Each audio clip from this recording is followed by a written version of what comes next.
Hey guys, welcome back to the channel. This is story about what if Naruto get to know about his ancestor and has planned to avenge part 1. Before I start, please do support for more amazing content and comments for part 2. Do consider to subscribe my channel and share my video to your friends and check out the description as well. Let's start the video. Hanahagakure no Sato. It was a peaceful day, the villagers were doing their works and the ANBU were jumping from rooftops to rooftops. The children walked to school with their friends and laughing, joking with each other. The life in Konohagakure seems normal to everyone. But that's not the case of the boy by the name Uzumaki Naruto. Naruto is the boy at the age of 6. He has spiky blonde hair and sky blue eyes. He wore a white shirt with a spiral in the middle and dark blue shirts. Naruto has been ignored by the villagers and the other people as long as he remembered. He didn't understand why the people just tried to either ignoring him or glared at him with hateful eyes. He tried once to make friends with other kids, but they just told that he was a bad kid because their parents told them so. And that's why Naruto didn't has anyone in his life. Of course, there were Sandaime Hokage and the Ichiraku family, but they were also had their business to take care of. Also he wanted to have someone close to their age to talk to. Naruto is not average kid and understands stuffs that are more advanced for his age. For example, Naruto since the age of 4 has an extreme interest in Fuinjutsu. Although ninjutsu and the other arts of shinobi interested him as well, he felt a special pull towards Fuinjutsu. Nobody know this, but Naruto often was seen sneak into the training grounds to see the Jounins and Chuninins training. One day, he was exposed by the Jounin named Jeku. Hate saw the boy has an interested in the shinobi art and decided to teach him some basic stuff such as molding chakra and through shurikens. Naruto was very grateful for him and called him sensei. Since that day, Naruto came to Hate when he was not busy and asked for tips and method to train himself. I'm skip academicless. There were lots of children was seen seeing in their place waiting for their teacher to appear. Lots of them were the future heir and heiress of noble clans. The boy with pineapple hairstyle and lazy expression is the heir of the Nara clan, which is the part of the famous Ino Shikachou of Konoha. His name is Shikamaru Nara. Next to him is the chubby boy that has a spiral on his cheeks. He was seen to constantly eating a pack of chips.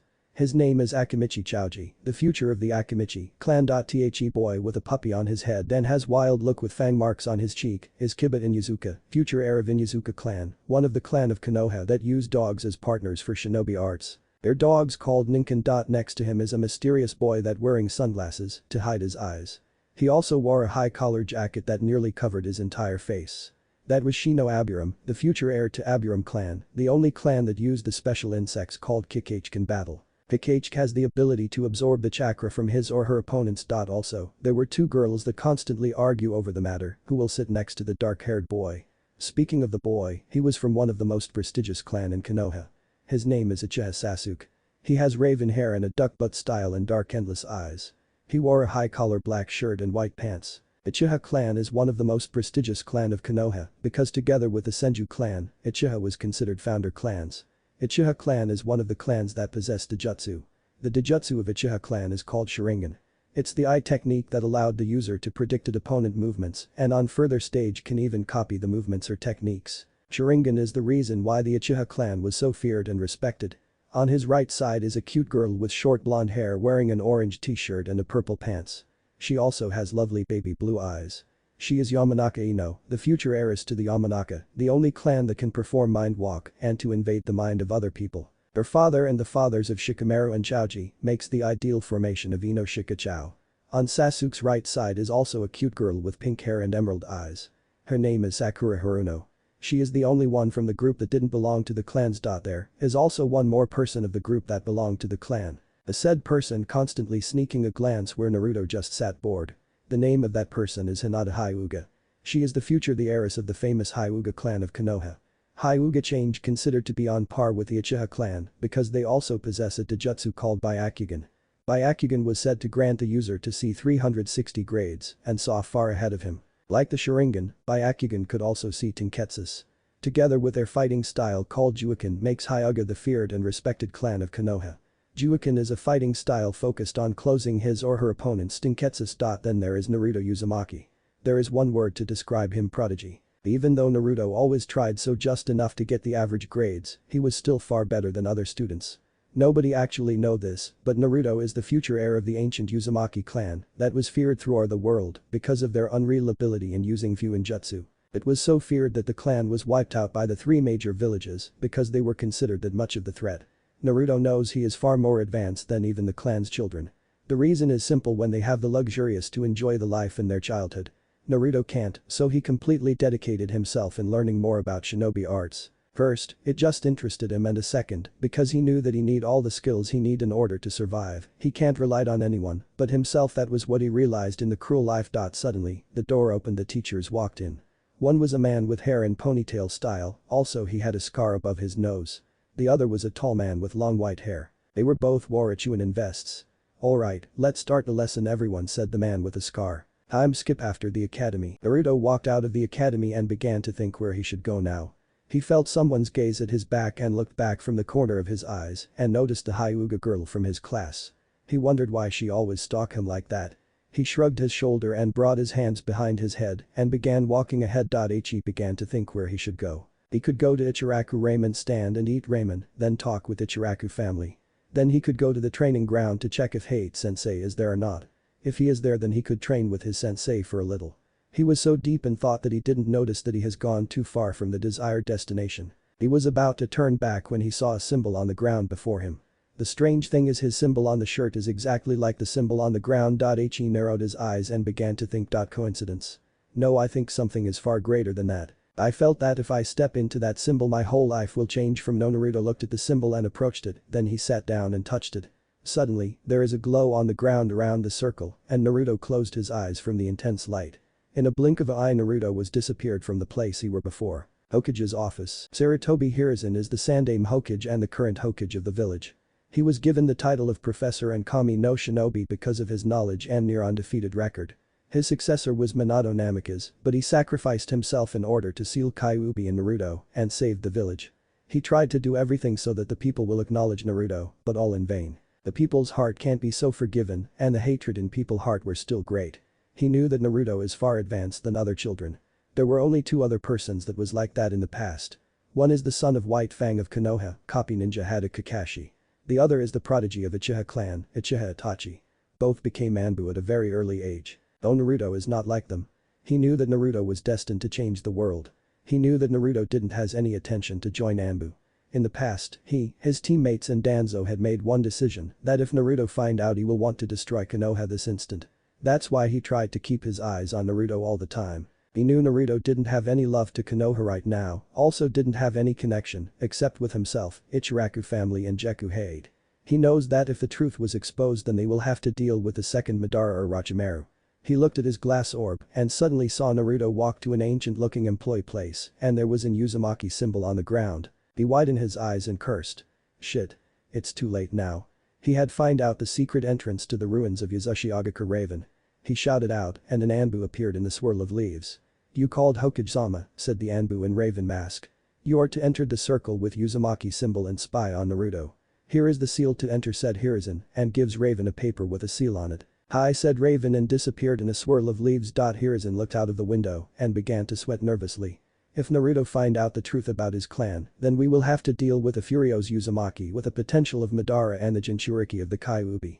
Konoha has still not recovered from the Kyuubi attack. If Naruto decided to go against Konoha, I don't have a choice but to eliminate him," muttered Hiruzen with a solemn look. Uzumaki ruins. Naruto suddenly appeared and looked around to see where is he. Strange. I was suddenly transferred to this place all of a suddenly. But the question is, what is this place? It seems like some kind of ruins. Maybe if I walked around I maybe will be able to find out something, said Naruto, and looking around the ruins, then he began to walk away. Not far from him, Raven had appeared and began to follow Naruto. Naruto walked for a while and still couldn't find anything. Suddenly he saw a door that is leading to underground. He tried to push the door open, but it not open no matter what. He stopped for a minute and began to think why it not open. He looked at the door, then find the same symbol that was on the ground in Konoha. Naruto's eyes widened in realization. This is the ruins of Uzumaki. And the symbol on the ground in Konoha was the entrance to Yuzu. Long time ago, Senju and Uzumaki were allies, that's why there is an entrance to Yuzu. It seems fate has led me to this place for some purpose. And if this door can't be opened by normal means, that means there is the only way to open this door is with that. Naruto bit his finger so that it leaked the blood and put his palm on the symbol. The symbol didn't react instantly, but then it began to glow white and the door slowly opened up. Naruto watched in awe and stepped in. The door immediately closed itself. Raven didn't make it in time and cursed. Behind the door Naruto walked in and saw the room is glowing with seals. He walked ahead and noticed some paintings on the walls. He looked at them closely and noticed that those were the paintings of the previous leader of Uzushiogakure. Suddenly, the last paintings began to glow and a spectral figure appeared in front of Naruto. Naruto looked at his appearance and saw he has long red hair with white samurai armor on his body. "Welcome Naruto Uzumaki. I have been waiting for you for such a long time. I am glad that you are finally here," said the spectral figure. "Who are you? How do you know my name?" asked Naruto curiously. "I am Uzumaki Jishiro, the last leader of Uzumaki clan. I will be the one that will awaken your true abilities and told you the truth about the destruction of our clan 20 years ago." Uzushiogakure ruins inside the secret room. Uchiha Itachi, a raven, touched the gate of the room and muttered. "It seems that only the member of the clan could enter there. Hokage-sama wouldn't be pleased. Though, why did he reacted that way after finding out that Naruto-kun was here? There is definitely something hidden behind that room that makes Hokage-sama so worried." Itachi decided to explore the ruins to see if he could find out some clue. Inside the secret room, Naruto looked at the spectral figure and asked again. "You are the last leader of Uzumaki clan. What true abilities of mine are you talking about? Also, what kind of the truth are you talking about? Didn't Uzu was destroyed by the combined force of 3 major villages?" Jishiro looked at the young Uzumaki, then decided to answer his questions. "It's true that we were destroyed by the 3 major villages. But that's not the whole truth. We were attacked by the 4th village as well. No, to be more precise, we were betrayed." Naruto, after hearing that, widened his eyes in disbelief and said shakingly. "Why, you don't want to say that?" Jishiro nodded his head and gritted his teeth in anger. "You guess right, Naruto. We were betrayed by Konoha. Right after the death of 2nd Hokage Senju Tobirama B. But why? Didn't Konoha and Yuzu were alliances with each other? Why did Konoha betray them?" asked Naruto, not understood anything. "The reason is simple, Naruto. Konoha sold out Yuzu to survive.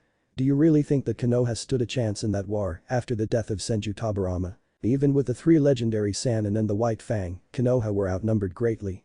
Just the Kinjin brothers of Kumo had managed to decrease the numbers greatly before that.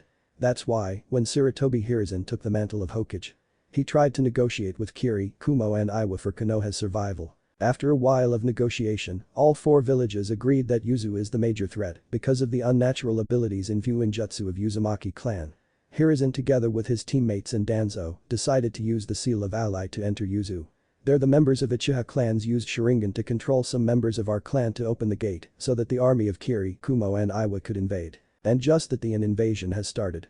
Even though our clan was powerful, we were greatly outnumbered and was wiped out in the end. But we still managed to kill off about 60% of the enemies," explained Jishiro, with a solemn face. Naruto gritted his teeth in anger and his widened in rage. Unconsciously his chakra began to leak out in waves and the wind blew around him. Jishiro looked at the young Uzumaki and felt impressed at the amount of chakra he possessed at such a young age. When the anger has subsided a little, Naruto took a deep breath and turned to Jishiro to said. "Thank you, Jishiro-sama, for telling me the truth. I never expected Konoha to be so rotten. And they even dare to wear the symbol of Uzumaki clan on their attires to mock us. Konoha and the other 3 villages will be crushed by my own hands. That, I promise you. Then I will revive Uzumaki clan once again and show this world that Uzumaki will never disappear, no matter what." Jishiro shook his head and said. "I didn't tell you the truth so that you will take the path of revenge, young Uzumaki. I told you because you are not an ordinary Uzumaki. You are the only one that can awaken the Chmetsume, Uzurigan. It's a Dijutsu that transcends time and could see the past as well as the future when mastering the eye abilities. Your true abilities lies within that eye, young Uzumaki. You are the one that will change the shinobi world with your action. I won't tell you what to do from now on because that's your decision. I am already a dead man, I just want to tell descendants the truth about what happened 20 years ago. Whether you choose the path of revenge or forgiveness, I will still support you. Remember this, young Uzumaki. The members of Uzumaki clan cherish the families above anything else. That's why in the history of Yuzu, there were never a traitor in our rank. We cherish the bond we have with our clan and try our best to protect it. Now, I think it's time for me to awake your Uzurigan." With that, Jishiro approached Naruto and put his right palm on Naruto's right eye.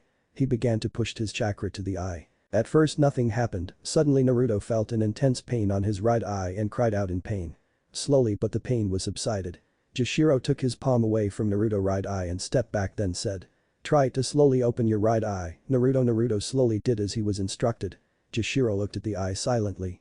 The eye itself is ice blue in color. There was a ring around the pupil and out from it there were 9 lines appeared. 3 lines on top of the ring, 3 on far right and 3 on far left. Those 9 lines when looking at the eye making the impression of the starting whirlpool. Naruto panting heavily and looked around for the mirror. When he found it, he looked at his new eye and smirked satisfyingly. So this is my Dijutsu, Uzurigan. It looked pretty cool. But I assumed like other Dijutsus this is only the first stage of the eye, right Jishiro-sama? Asked Naruto still looking at his reflection. That's right, Naruto. Like the other Dijutsus Uzurigan has 3 stage.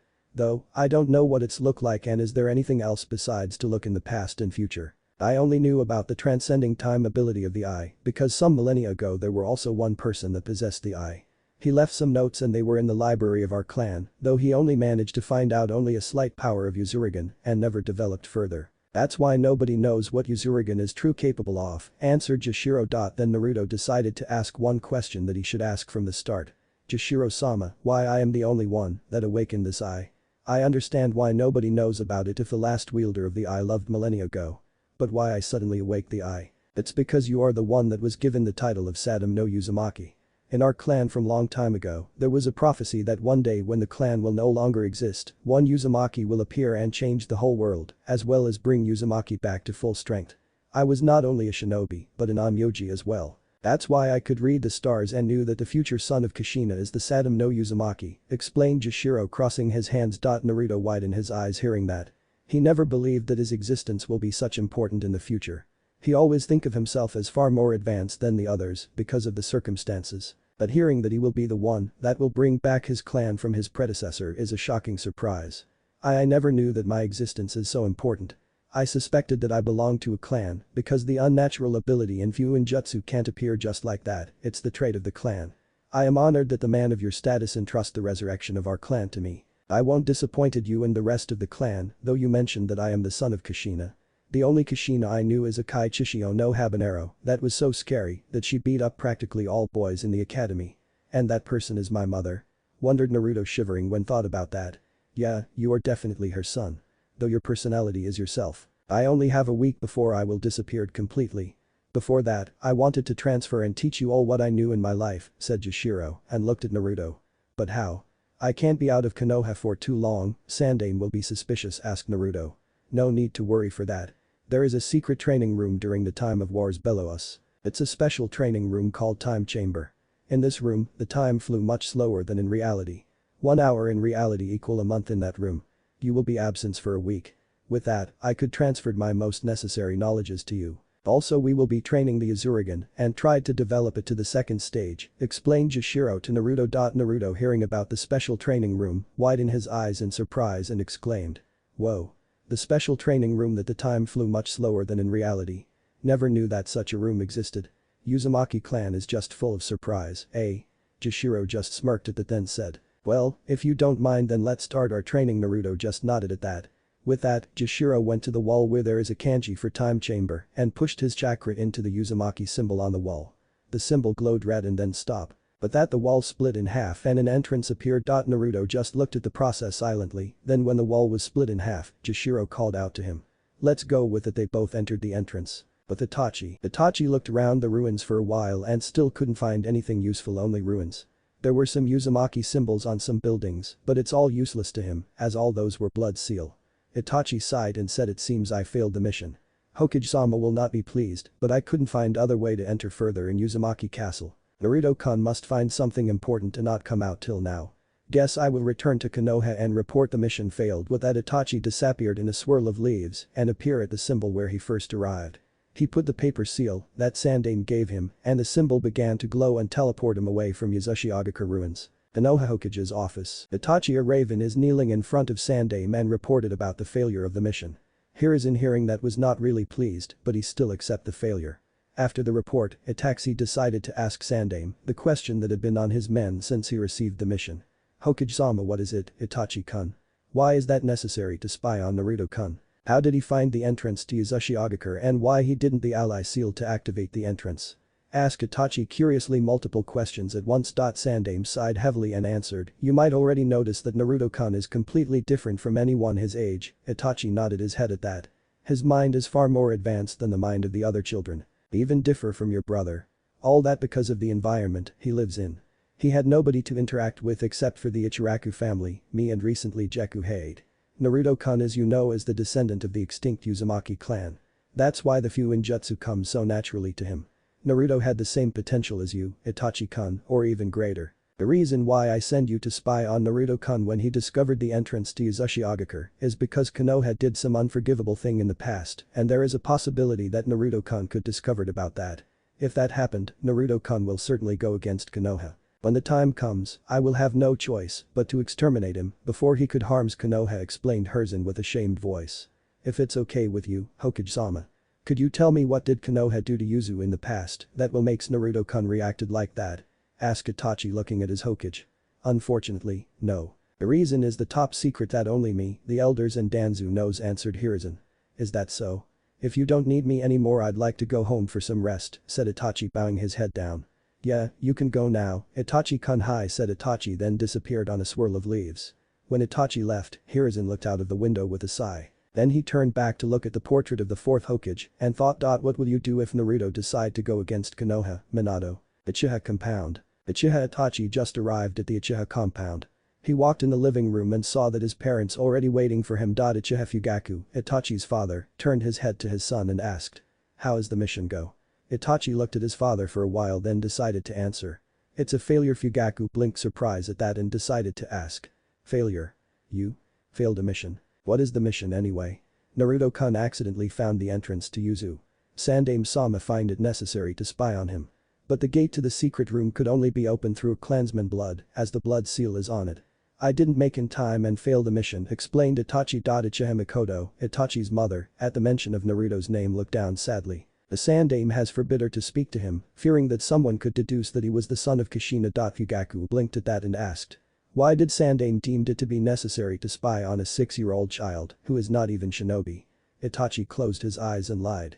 That I don't know, father. Alright, what about the situation with Hokage? What information can you provide? Asked Fugaku. Nothing had changed yet. The village is still suspicious about the Uchiha clan, but didn't plan to make any moves against our clan, reported Itachi. Is that so? We will wait for 1 more year to find out more about the security, then we will make our move, said Fugaku. Itachi just looked at his father with a pair of Sharingan eyes blazing. 1 week later, Uzushiogakure. Naruto Uzumaki walked out of the secret room and inhaled the fresh air. During the time in the time chamber, he had grown a little and his hairstyle changed a bit Vongola Primo from Katekyo Hitman Reborn. Though, the right bang covers his right eye. He wore a white high-collar t-shirt with Uzumaki symbol on it. Also there was a long red scarf around his neck. His pants were ANBU style. Naruto sighed heavily and said. Time to return to the hellhole. With it he began to search for the past entrance that he used last time. When he found it he just stood there silently and was transported back to Konoha. Konoha. When Naruto appeared back in Konoha, some ANBU has spotted him and immediately shunned away to report to Sandaime. Naruto decided to return to his apartment and check if things were okay there. Because of his status, his apartment often been ransacked when he was absent. Hokage's office. Sandaime is busy with the pain of all cages called paperwork. Suddenly, one ANBU appeared before his desk in kneeling position. Hokage-sama, Uzumaki Naruto has returned to the village, report the ANBU. Hiruzen looked calmly at the ANBU and said. Bring him to my office. Hi, with that said the ANBU disappeared in a swirl of leaves. Sandaime looked down at the paper and thought. So you have returned, Naruto-kun. I hope you didn't find out anything. Even though I knew that what I have done is unforgivable, that was still the only option for Konoha to exist. It was all for the protection of Konoha. 5 minutes later, the ANBU and Naruto has reappeared in the Hokage's office. The Hokage looked at the ANBU and said. Leave us. The ANBU bowed his head down and disappeared. Sandaime turned to Naruto and noticed that his appearance had changed a little. His hairstyle is a little longer and has one bang cover his right eye. He also noticed that Naruto seems a little taller. Where were you the last week, Naruto-kun? Asked Sandaime with a serious voice. Naruto looked at Sandaime and answered calmly. There is not even a hint of anger in his voice. During the time with Yashiro, he learned how to control his emotions perfectly. Even though he feels extreme hatred towards Sandaime now, his expression showed nothing. I was accidentally transported to some kind of ruins and get lost in it. Then I somehow managed to open the secret room. I wanted to get out of the room and spend a week to find the exit. That's why I appeared only now. Sandaime-sama. Sandaime narrowed his eyes at the explanation, then turned his gaze at the covered right eye. Why did you cover your right eye? Did you have something to hide? Naruto shook his head and answered. No, Hokage-sama. I just decided to change my hairstyle. If you don't believe me, I could show you that eye. With that Naruto raised his bang up to show the identical eye like his left one. Do you still not believe me, Hokage-sama? Asked Naruto calmly. Hiruzen just sighed, then turned to Naruto and said. Okay, you are dismissed. But return to your class tomorrow, okay? Naruto bowed his head and said. Hi. With that Naruto leaves the office. Hiruzen looked back at his crystal orb and saw Naruto walked out of the office and head to his apartment. Kakashi called out Hiruzen. Immediately an ANBU with silver hair appeared and kneeling in front of him. Do you call me Hokage-sama? Yes, Naruto had returned to the village. You are to spy on him 24/7. If you find out anything immediately report, ordered Hiruzen. Kakashi, hearing the name Naruto, widened his eyes a little. Then he turned back to normal and said. Hi. With that, Kakashi disappeared in a plume of smoke. Hiruzen looked out the window and thought. There is still the Uchiha matter, and now Naruto. I am too old for this. Next day, Academy. Iruka is reading the lecture of the past Hokage to the class. Suddenly, the door opened and Naruto revealed himself. The class all immediately turned in his direction and saw how much he has changed the past week. The girl thinks he is so much more cooler and handsome than before, while the boys just looked at him exasperatedly with the tick marks on their head. Well, look who decided to grace us with his presence. Asked Iruka jokingly. Naruto just bowed down his head and said. I am sorry that I am late. Will you allow me to enter the class, Iruka-sensei? Iruka just blinked and nodded his head. Naruto thanked him and looked at the place where he could sit. As he glances around the class, some girls blushed horribly. Naruto saw a free seat at the back of Shikamaru and decided to sit there. With that, Iruka continued his lecture. Some girls sneaked a glance at him and blushed like a tomato. Naruto noticed them, looked at him and looked back. That action actually made some girls faint. Naruto blinked in surprise because of the weirdness, but shrugged his shoulders. Sasuke just looked at Naruto. He didn't actually know the boy. But somehow all his actions remind him of his older brother Itachi. He didn't even understand why Naruto resembled Itachi. Sasuke decided that he wanted to know this boy further. Ino couldn't believe her eyes when Naruto entered the class. Of course, before he looked okay, though a little short. Now he just looked plainly hot. Though she still that Sasuke was cute. She, like some girls, also tried to sneak some glance at him. Though, she could see that he is completely clueless about the situation. Outside the class, Kakashi was standing on the branch and observing Naruto through the window. He didn't understand why Sandaime decided to keep his eyes on Naruto 24/7. So far he saw that Naruto is just an academy student. A more advanced one, but still the academy student. Kakashi was one of the youngest ANBU of the history of the Leaves. He also is a prodigy and the creator of the infamous assassination technique Chidori. Of course, he knew Naruto's true identity, because of that reason that he was put in ANBU by the fourth to protect him after all. Suddenly, he heard a sound of landing and turned to the direction. It was an ANBU in the raven mask and has jet black hair. The ANBU looked at where Kakashi was observing and said. I see Naruto-kun has returned to the village. Yeah, answered Kakashi. Then he turned to Itachi and decided to ask. Do you know the reason why Hokage-sama want to keep an eye on Naruto? Itachi knew the reason, but decided to lie. No, Kakashi Taicho. Even though I was given the mission to track him down when he disappeared. Hokage-sama didn't explain anything to me, answered Itachi. Okay, then, said Kakashi and turned to observe Naruto again. After class, Naruto walked away from the class and decided to visit his sensei. He glanced back and felt some presences behind him. There was some girls from his class, while 3 others, judging from the chakra levels, are ANBUs. Naruto walked to the training ground and saw his sensei with some pretty lady wearing ANBU outfit. The lady has purple hair, a very attractive face and a red lipstick. It's been a while, sensei. I am sorry that I disappeared like that, said Naruto. Oh, Naruto. Where have you been the last week? I searched for you everywhere but couldn't find you, complained Hade. I found some kind of seal and was transported to some ruins. It takes me a week to find the way back. Who is standing beside you, sensei? Explained Naruto, then turned his head to the pretty ANBU lady. This is my girlfriend Yuzuki Yuigao. Isn't she pretty? Introduced Hade, then asked teasingly. Yuigao blushed at the praise and hid on his shoulder, playfully. Naruto looked at Yuigao, then nodded his head. I agree. You're lucky, sensei.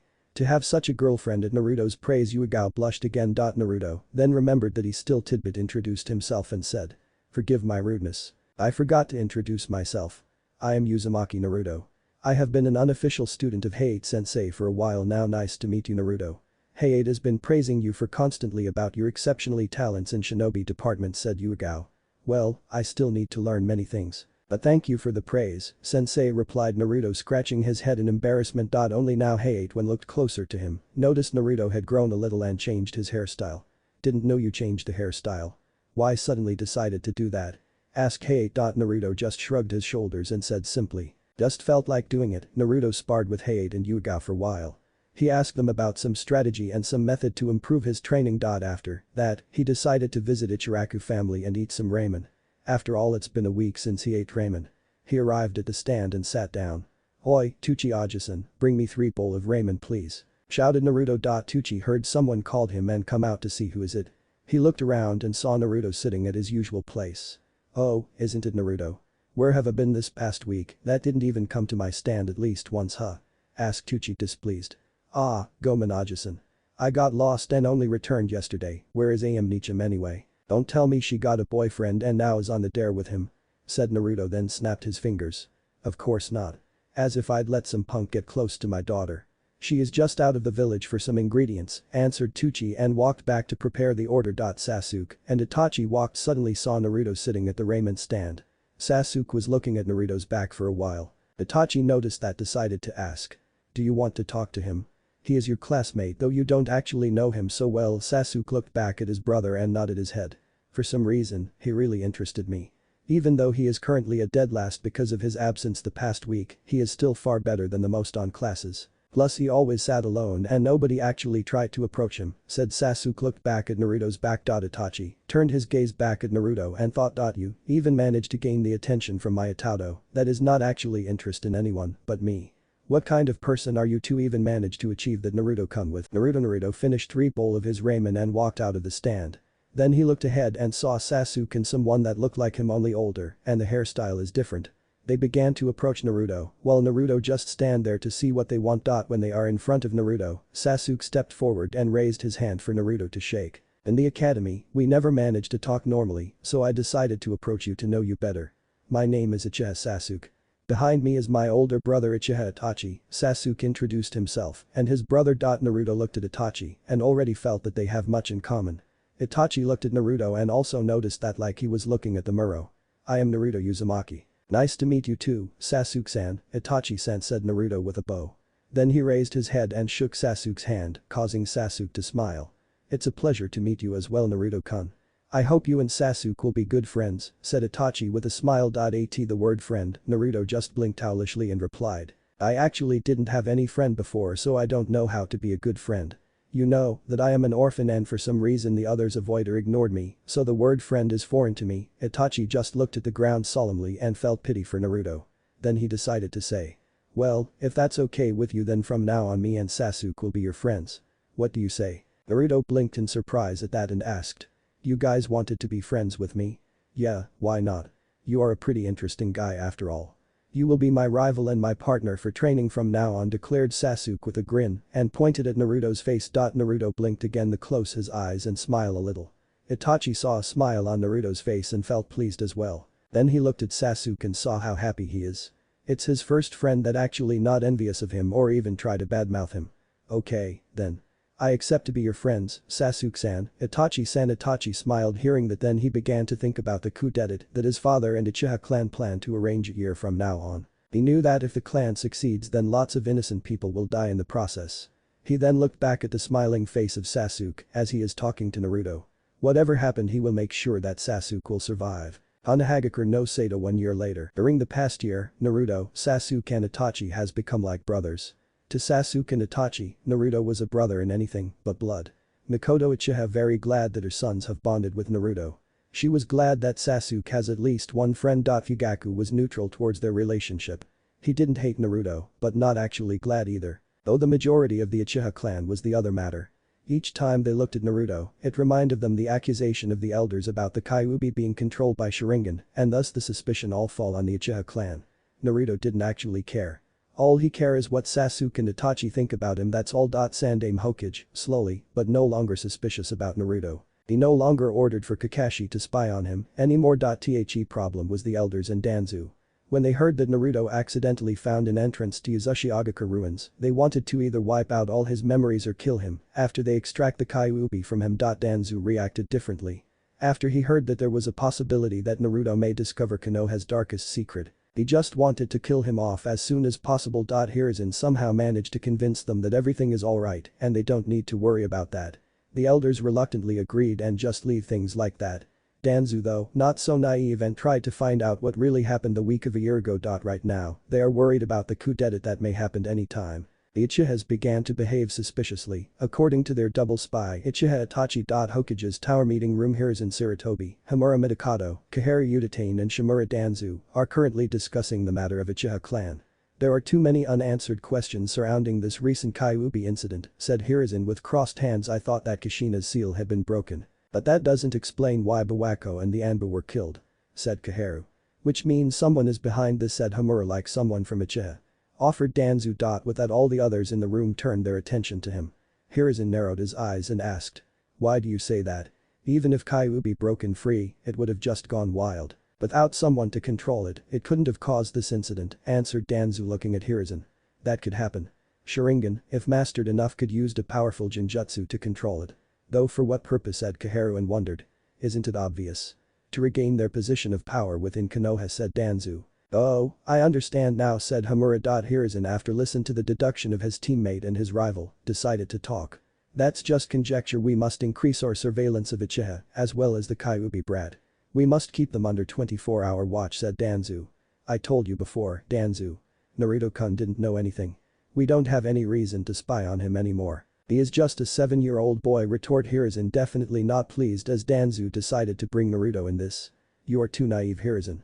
Have you forgotten that he is the Kyuubi Jinchuriki, as well as the last Uzumaki? You said it yourself, even at this age his potential is far greater than anyone before in the history. And he is associating with the Uchihas right now. If they join forces, it will be a disaster, said Danzu, frustrated at his rival's naivety. Inoichi has checked his mind and all of it was the truth. Naruto-kun associated with only Sasuke-kun and Itachi-kun only. The other Uchihas still despise him, retorted Hiruzen. We just need to keep eyes on the Uchihas for now. Naruto, no matter how powerful he is, still only a 7-year-old child. Plus, he still didn't learn how to tap to the Kyuubi chakra just yet, said Kaharu. I agree. Better be safe than sorry, said Hamura. Wait. We didn't have any proof that Uchihas are responsible for this, retorted Hiruzen and stood up from his seat. That's precisely why this is necessary. And if nothing comes out of it, it will prove that the Uchiha are innocents, said Danzu. Naruto's apartment. Naruto is currently thinking about the situation with Uchiha. Naruto noticed that about 2 weeks ago, Itachi began to act distantly towards Sasuke and him.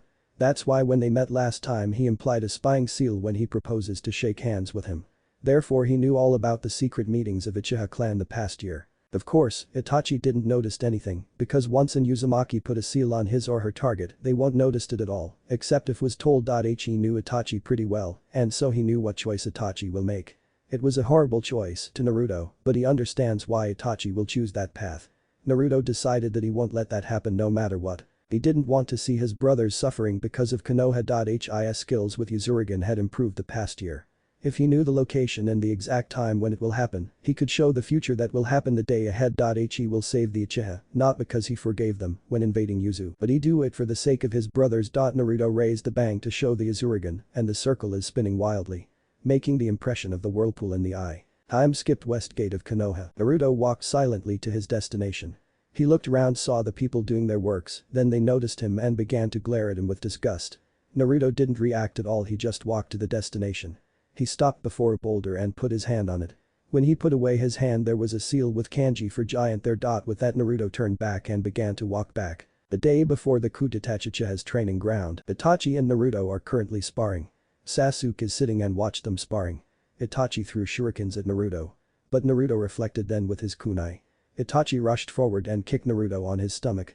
Naruto took the hit and began to fly with great speed to the tree. Itachi looked at the direction where Naruto crashed. When the smoke was cleared he saw the log that has been split in half. Then he glanced back and saw Naruto is in midair and threw dozens of shurikens and kunes. Itachi deflected them with his kunai easily. But he noticed something is not right when looking at the smirking face of Naruto. Naruto's finger began to twitch and the deflected shuriken suddenly flew back at Itachi. Itachi widened his eyes, then looked at Naruto's finger and noticed the chakra string was attached to the shuriken. Then all the defected weapons began to flew at him as they were all attached to the chakra strings. Sasuke widened his eyes at that and also opened his mouth in surprise. He knew that Naruto is a genius and have many unpredictable ideas in using weapons, but this is the first time he saw him do something like this. Itachi jumped back and began to perform the hand seals. Kaiten. Kakaku no Jutsu. With that a giant ball of flame annihilates all the weapons. Naruto used the smoke creating by Itachi's jutsu and assault him. Itachi deflects all the strikes and said, I think that's enough sparring for today. Naruto nodded his head then was about to walk away when Itachi said. Didn't expect you to actually use the puppetry technique for controlling the shurikens. Naruto turned back and said. I read in a book that Suna is using chakra strings for their puppet techniques. Then I have an idea that I could use with weapons like kunai and shuriken as well. Itachi blinked when hearing Naruto's discovery and found it pretty useful. Naruto then turned to Itachi and said. One day, the leaf will burn and not even the strongest wind can extinguish. No water will be able to extinguish it. Then it will be swallowed by the unstoppable whirlpool and disappeared, leaving no trace behind. Remember this, Itachi. With that, Naruto went back to Sasuke. Itachi hearing what Naruto said and narrowed his eyes. He understands every hidden meaning behind that phrase. He just wanted to know the reason what did Konoha did to Yuzu in the past. He doesn't want to kill Naruto. He knew that Naruto is a future threat to Konoha, but he couldn't kill him, as well as Sasuke. Tomorrow night, the coup d'etat will happen and he must massacre all his clan. At night, Uchiha Fugaku couldn't sleep because of what he decides to do tomorrow. He walked out of his room and walked to the lake and looked at the reflection of the moon. Suddenly he felt a presence behind him and turned back, shouted. Who are you? What do you need here? It was a figure dressed in a black cloak that hid his entire body. On his face is a fox mask with 3 eyes on it. He is average looking at looked directly at Fugaku. It's a peaceful night. Isn't it, Fugaku-sen, said the figure. Fugaku just gritted his teeth and asked again. I asked again. Who are you and what do you need here? Then he noticed that there is some kind of barrier around the space they are standing. The figure sat down and put his hand on the surface of the lake and said. It doesn't matter who I am. What does matter is the fate of your clan. That you will destroy in the near future with your action. Fugaku narrowed his eyes and asked, the fate of my clan. My action? What do you mean by that? The figure turned his mask face and said. The coup d'etat. You are planning to arrange it tomorrow night, are you not? Fugaku hearing that immediately took out the kunai and shouted. How do you know that? Answer quickly. I am not here to fight with you, but to show you what await you in the future because of your action, said the figure. Behind the mask the Uzurigan began to spin rapidly. Fugaku suddenly looked around and noticed that he was transferred to the other place. He asked, where am I? Then there is a voice coming from all directions and the background around him turned grey. I am transferring you temporary to the future that will await you tomorrow night. With that, Fugaku looked in horror that just older son began to massacre his clan members one after another. Then he saw how his son stabbed Mikoto to the back, then slashed him in half. Then he was transferred back to the former place. Fugaku was panting heavily, then turned to the masked figure and asked shakingly. Is that all true? Itachi will massacre Uchiha clan if the coup d'etat happened. The masked figure looked at Fugaku and said. That's what awaits you in the future if you decided to go through what you planned. That is not the vision, it's the actual future that will happen if not do something. Your action will cause your sons to suffer. You already know that Itachi is a double spy to Hokage, right? Itachi just don't want for the coup d'etat to happen. He loves Konoha after all. Then there is Sasuke. I didn't show you more than your death because it will just makes you feel guiltier. Itachi will spare Sasuke with the hope that he will bring the new future to Uchiha clan. But that won't happen because Sasuke will choose the path of revenge and will do anything to kill Itachi. Do you really want that kind of future for your sons, Uchiha Fugaku? Fugaku just looked at the ground solemnly. I understands that you wanted to regain to prestige and post-ion that the Uchiha clan once besieged, but now is not the right time. I will eventually destroy the elders and Sandaime Hokage. Then you can get the prestige back for Uchiha Fugaku-sen, said the figure and looked at the moon. Fugaku looked back at the figure and asked. Why do you want the Uchiha to survive? What benefits will that bring you? The figure turned back to Fugaku and said something that made him confused. I just don't want for the tragedy to happen again because of Konoha. Fugaku sighed and asked. No matter the reason. I thank you for stopping me to make the horrible mistake which will destroy my clan. What should I call you and how do I contact you? That won't be necessary. I won't appear anytime soon. Farewell, Fugaku-sen, said the figure and used Shunshin to disappear. Next day, the elders and Hiruzen were surprised that Fugaku, the leader, decided to negotiate with them. He requested that the Uchiha clan was not being observed 24/7 and to clear about the Kyuubi attack matter. After some discussion, they made the conclusion that there was only one Uchiha in history powerful enough to control the Kyuubi. He was Uchiha Madara. But that Hiruzen agreed with the condition and shook hands with Fugaku. When Fugaku left, the elders and Hiruzen began to discuss about the sudden cancel of coup d'etat. I am very surprised Fugaku-sen suddenly decide on negotiation.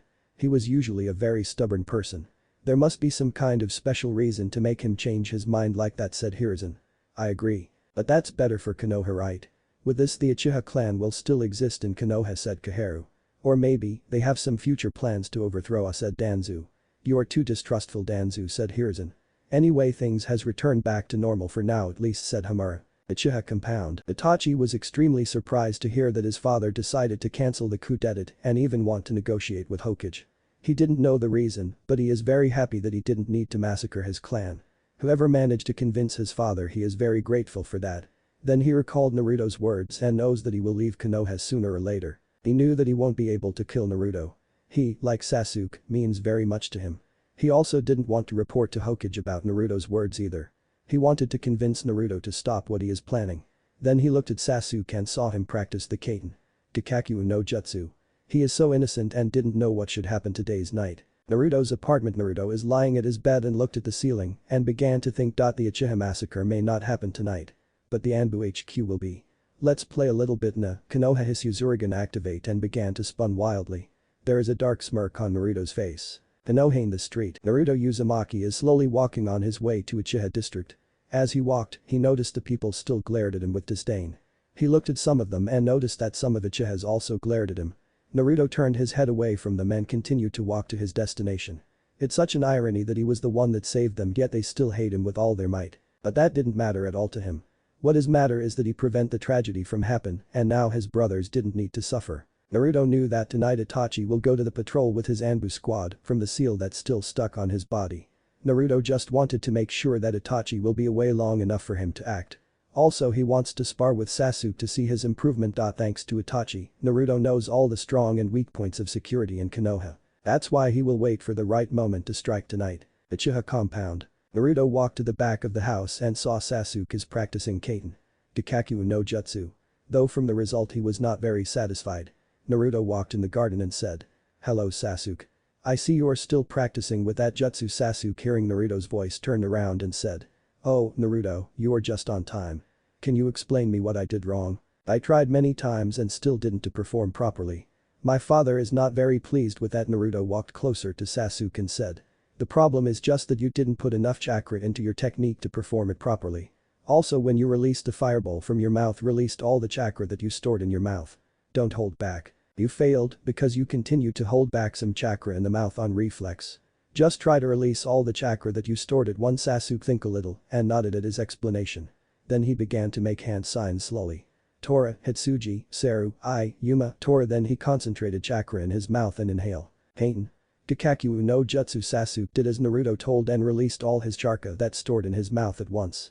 The result was a huge fireball released from Sasuke's mouth. Naruto looked at the result and smirked pleasingly. Sasuke looked wide eyes at the result of his performance and shouted, "Yada. I've done it. I've done it." Then he turned to Naruto and said, "Thank you so much Naruto. I never knew you are such a good teacher, even better than Itachi." All he did was just tap my forehead with his 2 fingers and said, "Sorry Sasuke. Let's do it next time. But now that I knew you are such a good teacher, I don't need him anymore." Naruto scratched his head and looked at Sasuke then said, "You give my too much credit, Sasuke. There are tons of other good people in the village. You could learn from them as well, you know." Sasuke shook his head and said, "Itachi said that your potential will overcome him in time. He said that you will be stronger than he is now by the time you reach 13. Also he said if I wanted to aim higher then I should aim to defeat you. If Itachi admitted that you will be stronger than him by the time you reach 13, then I don't need other teacher. You are a genius, which even has potential greater than the Uchiha heir. To learn from you is enough for me." Naruto blinked in surprise and muttered, "Never actually heard that Itachi admitted that I will grow stronger than him. But that's an honor to be praised by one of the strongest shinobi in Konoha." Sasuke then grinned and pointed Naruto. "So from now on we will train together, Naruto-sensei." Naruto smirked at that and muttered, "Naruto-sensei, huh? But didn't you find that weird to learn from the person your age and also not even a shinobi? Who cares? You are not a shinobi now just because you didn't want it to be now. You could skip class and graduate already. Though I didn't know why you still not do that," said Sasuke and looked Naruto blinking curiously. "Like Shikamaru always said. It's just too troublesome to graduate early," answered Naruto. Sasuke hearing that sweat drop. That moment Itachi decided to appear. "Oh, Naruto-kun, you are here to train with Sasuke." "Yeah, I wanted to see his progress, then noticed he has some difficulty with the Kaiten jutsu and decided to show some tips." "Didn't you need to patrol outside the village, Anbu Taicho-san?" answered Naruto then said teasingly. "I will be out in a minute. Just decided to see Sasuke off before I go to patrol," answered Itachi. Then suddenly Anbu with an owl mask appeared and said, "Taicho, it's time to go." Itachi turned to Naruto and Sasuke then said, "Alright, take care you two, good luck, Nai-san. Be careful out there." Itachi nodded his head with it. He and the Anbu disappeared. Naruto then turned to Sasuke and said, "It's time for me to return home as well. I have some business need to take care of. Till tomorrow, Sasuke, you already need to leave." I'd like to learn a new fire technique and for you to show me some tips as well, said Sasuke disappointed. Naruto smiled and said. Don't worry, I will come tomorrow and we will work on that, okay, then. Be careful, said Sasuke waving his hand. Naruto walked away and also waved his hand from the back. Hokage's office. Anzu walked in the Hokage office and said. It seems the matter with Uchiha has indeed cleared. Now I am concerned for the Kyuubi Jinchuriki. I had my root Anbu spied on him and noticed that he was so far more powerful than children his age. Do you really think that a child could obtain such power in a short amount of time, Hiruzen? Hiruzen looked at Danzu and retorted. Again with Naruto-kun, huh? I told you before, he is innocent. You know yourself that Naruto is far developed than the children his age. This matter we already discussed, Danzu, but how do you explain his recent skills? My Anbu reported that he even could hold his own against Itachi, despite that was not a real fight, but Aspar replied. Danzu, maybe Itachi-kun or even Fugaku-kun decided to train him. Let's end this talk already, Danzu. I am very tired right now and still need to finish this stack of paperworks, said Hiruzen and wiping his tears away. Danzu gritted his teeth in frustration at Hiruzen's ignorance and stomped out of the office. The night of supposed Uchiha massacre. The full moon was shining brightly tonight. Standing on the post at the background of the moon was a figure in long jet black cloak with a hood. On his face was a fox mask with 3 eyes. The wind is blowing dramatically, flapping his cloak. The masked figure looked at the direction of the ANBU HQ and said. Let's start with it. He made a sign of molding chakra and said. Jutsu Shaiki Kaiho release formula of the jutsu. The boulder, where the kanji for giant were located, suddenly glowed and a puff of smoke appeared there. When the smoke was cleared there was a huge seal with an Uzumaki symbol in the center. The figure makes a Hitsuji hand sign and continued. Uzumaki Fuin Jutsu. Godai Genso no Kyojin Uzumaki sealing art. 5 elemental giants, from the Uzumaki symbol on the boulder 5 beam were shoot from it. Each headed to different direction. One hit the forest and began to transforming to a huge wood giant. One hit the lake and transformed to a water giant. One hit the bone fire and out from it the fire giant began to appear. One hit the sword at the weapon shop and began to absorb the other weapons of the shop and transforming into a steel giant. One last just absorbed the rocks near the boulder and transforms to a rock golem. The figure looked at the chaos that just about to begin as he saw the people on the street began to panicking and running away. Then he jumped from rooftops to rooftops and heading to the direction of ANBU HQ. Hokage's office. Hiruzen is sighing loudly and looking at the stack of paperwork. Suddenly ANBU with hawk mask appeared in kneeling position and reported hurriedly. Hokage-sama. We are under attack. There are 5 huge giants of fire, water, wood, steel and rock, destroying everything in their path. Hiruzen heard that widen his eyes and turned to an ANBU and asked. When did it happen? Call all the ANBU and Chuninins to stop them. Hi, said the ANBU and disappeared. Hiruzen began to think, what is going on here? Why did the security seal not work when the enemy appeared? And the most important question is who dared to attack them now, with the Uchiha not extinct? ANBU HQ. The figure landed on the roof of the ANBU HQ and heard the sound of alarm turned on. The ANBU fighters hearing the sound of alarm, picked up their gears and prepared to neutralize the unknown enemy. Ada Kakashi and Kino were out of the ANBU HQ first and now heading to intercept the flame giant that was crushing and burning some house. The mask figure decided to act that moment and appeared in front of the ANBU fighters. One ANBU saw a stranger appeared in their HQ and asked. Hey. Who are you? You should not be here. The mask figure ignored his question and slammed his palm to the ground and said. Juin Jutsu. Tsuchigumo no Keikai sealing art. The barrier of earth spider. Suddenly a dome appeared around ANBU HQ and a web-like lines appeared on the ground. The ANBU fighters tried to move but they couldn't. Some tried to use chakra but it's no use as well. It's pointless. Within this barrier you guys won't be able to move and all the chakra released by you guys will be absorbed by the barrier, said the mask figure. Then he began to approach them. One ANBU asked fearfully looking at the approaching mask figure. Who are you? Why did you target us? The mask figure didn't answer, just rushed forward to take out a ninjato from one of the ANBU and charge at them. But Kakashi and Kino. Kakashi and Kino are fighting the flame giant. Kakashi tried to use Raikiri lightning blade to cut the flame giant in half, but it just regenerate back. Then Kino decided to use Suiton. Hahonryk water, style. Tearing torrent to extinguish it, but the flame giant managed to dodge the torrent. The flame giant then opened his mouth and breath fire at then caused then to jump back behind a tree to avoid the breath. Senpai, it's really strange except our squad and Itachi's squad that on patrol no squad has appeared to assist us, said Kino looking at Kakashi. Yeah, I also feel something is not right here. There is a dome surround the ANBU HQ. Where the heck did it appeared from? "We need to go back there to check it out," said Kakashi. Kino nodded his head and was about to jump to the direction of ANBU HQ, but suddenly the fireballs flew to them and didn't allow them to move ahead. "It seems we won't get there so easily," said Kakashi, looking at the flame golem. "But the water golem. The water golem is crushing the houses of the Hyuga." The Hyuga tried to neutralize it, but it all proved fruitless. Hyugas are the master of taijutsu that concentrate on closing tenketsus of his or her opponent. But now all those skills are useless against the water giant. Haki shock. 8 trigrams vacuum palm, shouted Hyuga Hiashi, the leader of Hyuga clan, and shoot his technique at the water giant. The water giant was hit by the technique to the head. The head was destroyed, but was quickly reformed. Hiashi looked at the giant and felt annoyed. How many times can it regenerate? Wondered Hiashi. Then he heard a shout from behind the giant. Doten. Doric Taiga. Earth style. Earth flowing river. Hiashi looked at the direction of the voice and saw Saratobi Asuma, the son of Sandame Hokage, was the one that assisting him. The water giant was slammed by the mud river and then stepped back a little. Asuma began changed his hand signs. Doten. Doryuiden no Juts Earth style. Earth dragon bullet. The wave of the mud river began to transform to the dragon head and shot from its mouth 3 bullets towards the water giant. The water giant slammed both his hand to the ground, creating a water wall in front of him, protecting him from being hit. Asuma landed next to Hiashi and asked. "What the heck is that thing, Hiashi-sama?" Hiashi, not taking his eyes from the giant, answered the young Saratobi. "I don't know, but it's not a living being. Someone created it along with the other 4 to attack the village. Who would dare to do something like that?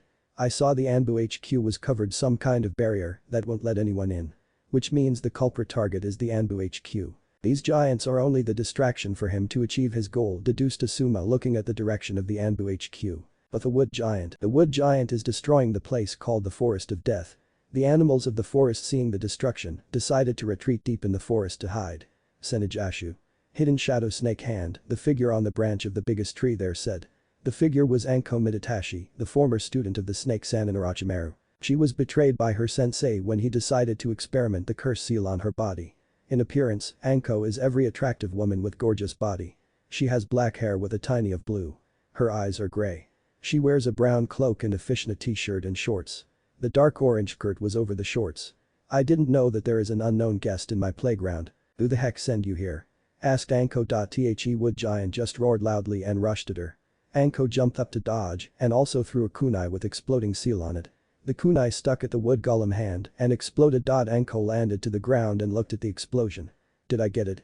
The wooden golem roared loudly as it lost its hand. Then it began to absorb the trees at the Forest of Death and regenerate the lost hand.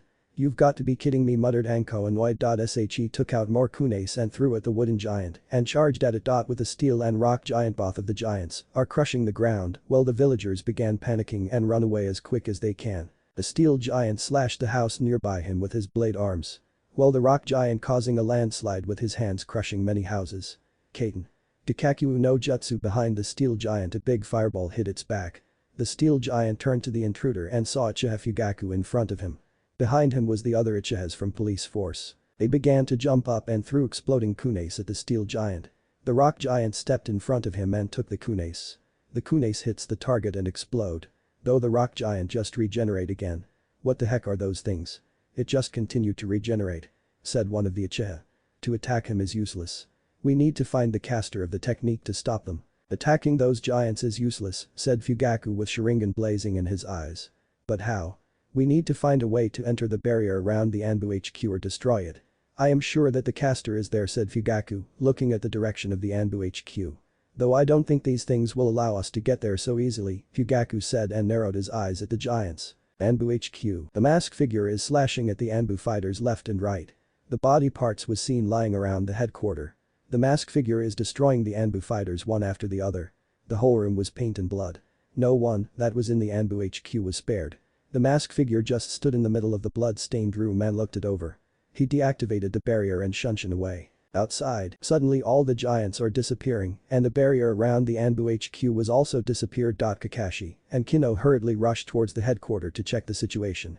They didn't expect to see the horrible scene in front of them though. What had happened here? Who could have done something like this? Wondered Kino in horror. Kakashi went to check for survivors but found none. "I have no idea. But judge from the barrier that was created, it was definitely a seal master. It's a relief that Itachi's squad was on the patrol." Counting us all there are about 70 ANBUs was left alive, said Kakashi, gripping his knuckle tightly. So from the beginning the giants were just a distraction for the enemy to infiltrate the ANBU HQ. Though who can it be and why target ANBU HQ? Asked Kino. It's obviously the enemy wanted to weaken Konoha for some kind of purpose. With the ANBU lessened, the target could be someone important in the village, it could be Hokage-sama or even the elders. This enemy is not a fool, he or she counted everything in and planned very carefully, said Kakashi and narrowed his eyes under the mask. I think we should go to where Hokage-sama or the elders are. They could be targeted by the enemy right now, offered Kino. Kakashi noises his head with it. The disappeared in Shunshin. House of the elder Himura. The mask figure landed to the rooftop of the house and was about to proceed to enter the house. Suddenly a volley of shurikens flew at him, force him to jump back to the roof to dodge. He turned his head to the direction where the shurikens were thrown and prepared for battle. It was Kakashi and Kino. They looked at the mask figure and said. So it was you that massacred the ANBU HQ. Who are you? What is your reason for doing that? The figure turned to Kakashi and said. To be sure to eliminate the target successfully, need for the guards to be at their lowest. Kakashi narrowed his eyes at that and said. So your targets are the elders. Why? The elders and your Hokage did something unforgivable in the past. It's time they pay the consequence of their action. I will destroy them and all their followers. Konoha was corrupted to its very roots. The Konoha that you are seeing now is full of lies and sins. Said the mask figure. Kakashi narrowed his eyes at each phrase. Hokage-sama and the elders did something unforgivable. What is that? What did you mean by Konoha is being corrupted? Who are you actually? Asked Kakashi. Tried to find out something. I won't answer that question. It's better for your Hokage to answer that question. Oh, and you can call me Uzumaki Arashi. Send Hokage this message for me. I will come for your life eventually. Today's incident is only the beginning. The sin of your past will haunt you constantly from now on. Konoha shinobis are a bunch of hypocrites and eventually they will receive a judgment, said the figure and disappeared in a puff of smoke. Kakashi was about to chase him, but he already disappeared. Kino approached Kakashi and asked. What did he mean by all of that, senpai? I don't know, but he called himself Uzumaki, the same name as Naruto. He also said something happened in the past. Something Konoha did unforgivable in the past, said Kakashi and brought his knuckle to his chin and thought. I think we should report to Hokage-sama first, offered Kino. Yeah, you are right, agreed Kakashi, and they began to move to the Hokage's tower. Not far from Konoha, Itachi, after receiving the news that the ANBU HQ suddenly under attack, immediately heading back to the village with his squad. He wondered who could have targeted the ANBU HQ. The ANBU force of Konoha was the most fearsome of the 5 major villages. So for someone to target them, he or she needs to have extraordinary abilities. Itachi Taicho. I heard the ANBU HQ is under attack. Who could it be, I wonder? Asked Yuzuki Yuigao in a cat mask. I don't have a clue. Iwa won't be foolish enough to attack us, as like us they ain't still recovering from the last war. Kumo was neutral to Konoha since the second Shinobi War. Kiri is busy with their own civil war. Suna is having their own trouble in controlling their Jinchuriki. I can't deduce who could it be. That's why we are heading back to the village to find out. But I think by the time we arrived everything will already be over, said Itachi. With that they speed up to the direction of Konoha. Hokage's office. Hiruzen is looking through the window outside silently. Suddenly, he felt 2 presents appeared in his room and ordered. What is the situation? Report high. There were 5 giants made of fire, water, wood, steel and rock appeared in the village. They were crushing everything in their way. But that was just a distraction for the enemy to achieve his goal, report Kakashi. And what is his goal? Asked Hiruzen with narrowed eyes. At first we thought that his goal was the ANBU HQ, but it proved wrong. His actual goal is to eliminate you and the elders, Hokage-sama. But to weaken the security in Konoha, he had successfully massacred all the ANBU fighters in the HQ, continued Kakashi, clutching his knuckle at the memory. Hiruzen gritted his teeth and said with suppressed anger. Is that so? No survivors left? Kakashi just shook his head solemnly. Did you manage to take a look at him though? Asked Hiruzen. Yeah, he had average body size, wore a jet black cloak with a hood. On his face was a fox mask with 3 eyes. Also he apparently is a seal master, judging from the barrier he managed to create around ANBU HQ. The barrier was made so that you couldn't enter, and all the chakra released were absorbed by the barrier, report Kakashi. Hiruzen began to fall deep in thought. Kakashi decided to tell him about the encounter not long ago. I and Kino actually managed to encounter him when he was about to eliminate Elder Himura. Hiruzen listened intently after hearing that. Continue high. I asked who he is and what is the reason of his action.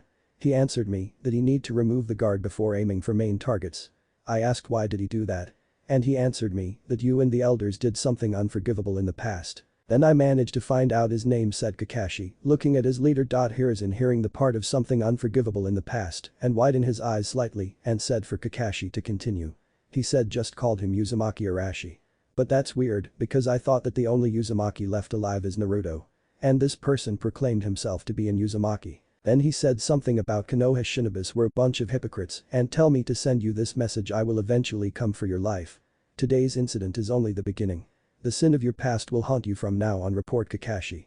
Uzumaki Arashi? Repeated Hiruzen with narrowed eyes. Do you know that name, Hokage-sama? Asked Kino behind Kakashi. No, it's the first time I am hearing that name, answered Hiruzen. Hokage-sama, he said something Konoha did unforgivable in the past. Could you tell what is it? Asked Kakashi carefully. Hiruzen sighed and shook his head. I am sorry, but I couldn't tell you or anyone else. It's the SSS class secret between only me and the elders, as well as Danzu knows. I always regretted that decision, but I didn't have other choice. Konoha was on the verge of destruction at that time. Kakashi looked down at the ground, then looked back at his leader. If that's so. I understand. I will go back to my duty right now. Hokage-sama, you two are dismissed, said Hiruzen, and the two disappeared in Shunshin. The past sin is coming for my life now. I always knew that I will need to pay the consequence of that action. I am prepared to die, as I had lived enough already. I just wanted to know the face of that person and said how sorry I am. If Naruto-kun find out what I did to his clan in the past, he will undoubtedly turn his back to Konoha. If that happened, Naruto may be out of control and even unleash the Kyuubi in the process. No matter what happened, Naruto-kun should never knew the truth. In the head of Shadame Hokage. The mask figure raised his mask a little and began to drink the flask of water. Suddenly, he felt a presence appeared in the space and shouted out. Who is there? The space began to distort and a figure appeared. It was a figure that wearing the spiral mask.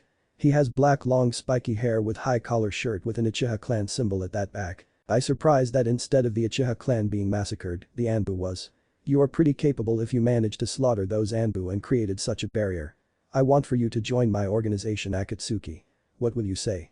Said the spiral mask figure. First, I didn't actually know who are you. Second, I have my own goal that need to achieve. Third, I have no intention to join anyone, said the fox mask figure. Oh, is that so? That's a shame. But if you actually rethinking, then come to the Valley of the End. I am Uchiha Madara. It's a goodbye for now, said Madara and was sucked in the spiral mask of his. Uchiha Madara. Repeated the fox figure and looked at the place where Madara just stood. The figure then disperses the transformation that was created by his transformation seal. When the smoke was cleared, it showed the 7-year-old figure of Naruto Uzumaki. Naruto took out the fox mask and revealed his face. He walked to the hole that were the eyes of the Shodai and looked at the village below, with Uzurigan spinning wildly on his right eye. Sooner or later I must reveal myself. All those bonds that I created will eventually be shattered. Eventually, I will be the one that will start the 4th Shinobi War. Blood can only pay back by blood, said Naruto looking down at the village of Konoha. With that I can avenge my clan. Uzumaki clan was a peaceful clan that never promoted war. Even so, Naruto clutched his knuckle tightly to the point of blood dripping. Even so, they were betrayed by the most trusted ally nonetheless. I won't admit it. Uzumaki clan will never disappear. I will make sure of that. Jishiro-sama, that Uzumaki clan members have a special connection with blood. I can find in Uzumaki, judging from the reaction of my blood. Konoha will be first. Then Iwa, Kumo and Kiri, they will all feel the wrath of Uzumaki, said Naruto with his Uzurigan spinning wildly. Konoha meeting room. After the unexpected massacre of unknown enemy, Hiruzen decided to call the meeting to discuss the matter. The leaders of all the Shinobi clan in Konoha was called to this meeting. On Hiruzen's right was his former teammate and one of the elders, Hamura Midokado. Next to him was the leader of Hyuga clan, Hyuga Hiashi. Near Hiashi is the only female leader of a Shinobi clan, in Yuzukatsume. Next to her is the leader of Aburam clan, Aburam Shibi. On Hiruzen's left was Udatane Kaharu. Next to her was the leader of Root Anbu, Shimura Danzu. Uchiha Fugaku, the leader of Uchiha clan, sat next to him. Then come the former members trio of Inoshika-chou. Nara Shikaku, the leader of Nara clan, Yamanaka Inoichi, the leader of Yamanaka clan and Akimichi Chauza, the leader of Akimichi clan. I called you all here to discuss about the Anbu massacre that happened the night ago. According to Kakashi-kun, it was the mysterious figure in a fox mask, wiry 3 eyes, started Hiruzen. But that the clan heads began to murmur to each other and discussing to themselves. At first I thought that his target was the Anbu HQ, but that was just a distraction to achieve the true goal. His goal is to eliminate me as well as the elders, said Hiruzen looking at all the clan heads. The clan heads began to gasp at the information. Nara Shikaku decided to say his opinion. Okajama, I found it near impossible to get in the ANBU HQ with our level of security. Also it's hard to believe that one person could kill off all those skilled ANBU fighters. I think he could has accomplices from within. Because the only way to get in the village unnoticed, need to know the weakness of the security system. Or he may has a spy in our village that report all the information to him. You may be right, Shikaku-kun, but I forget to mention one thing. He is in Uzumaki. Not only that but a very skilled seal master, said Hiruzen with his fingers linked in front of his face. Uzumaki? But I thought the only Uzumaki alive right now is Naruto-kun. But if you said that the enemy is in Uzumaki, yet alone the seal master HD could invade in the village with ease. But how do you know that he is in Uzumaki, Hokage-sama? Asked Shibi Abiram. Kakashi-kun asked his name and managed to find out that his name is Uzumaki Arashi. To create a barrier that could absorb chakra, as well as creating the elemental giants, it is said that the mastery of Fuinjutsu of this person is very high, said Hiruzen. But why would Uzumaki decided to attack us? As I remembered from long ago, Uzumaki clan was our most trusted allies, asked Hiashi. Curiously. The elders and Hiruzen looked down to the table at that statement. Hiashi just looked at them strangely. Hokage-sama, did you and the elders hide something from us that happened in the past? Asked Sum. Every clan heads also looked at their Hokage waiting for the answer. Hiruzen turned to both his teammates and they nodded their head. Then he turned to Danzu and he also nodded slightly. Hiruzen sighed heavily and said. Alright, but I am about to told you should never left this room. Is that understand?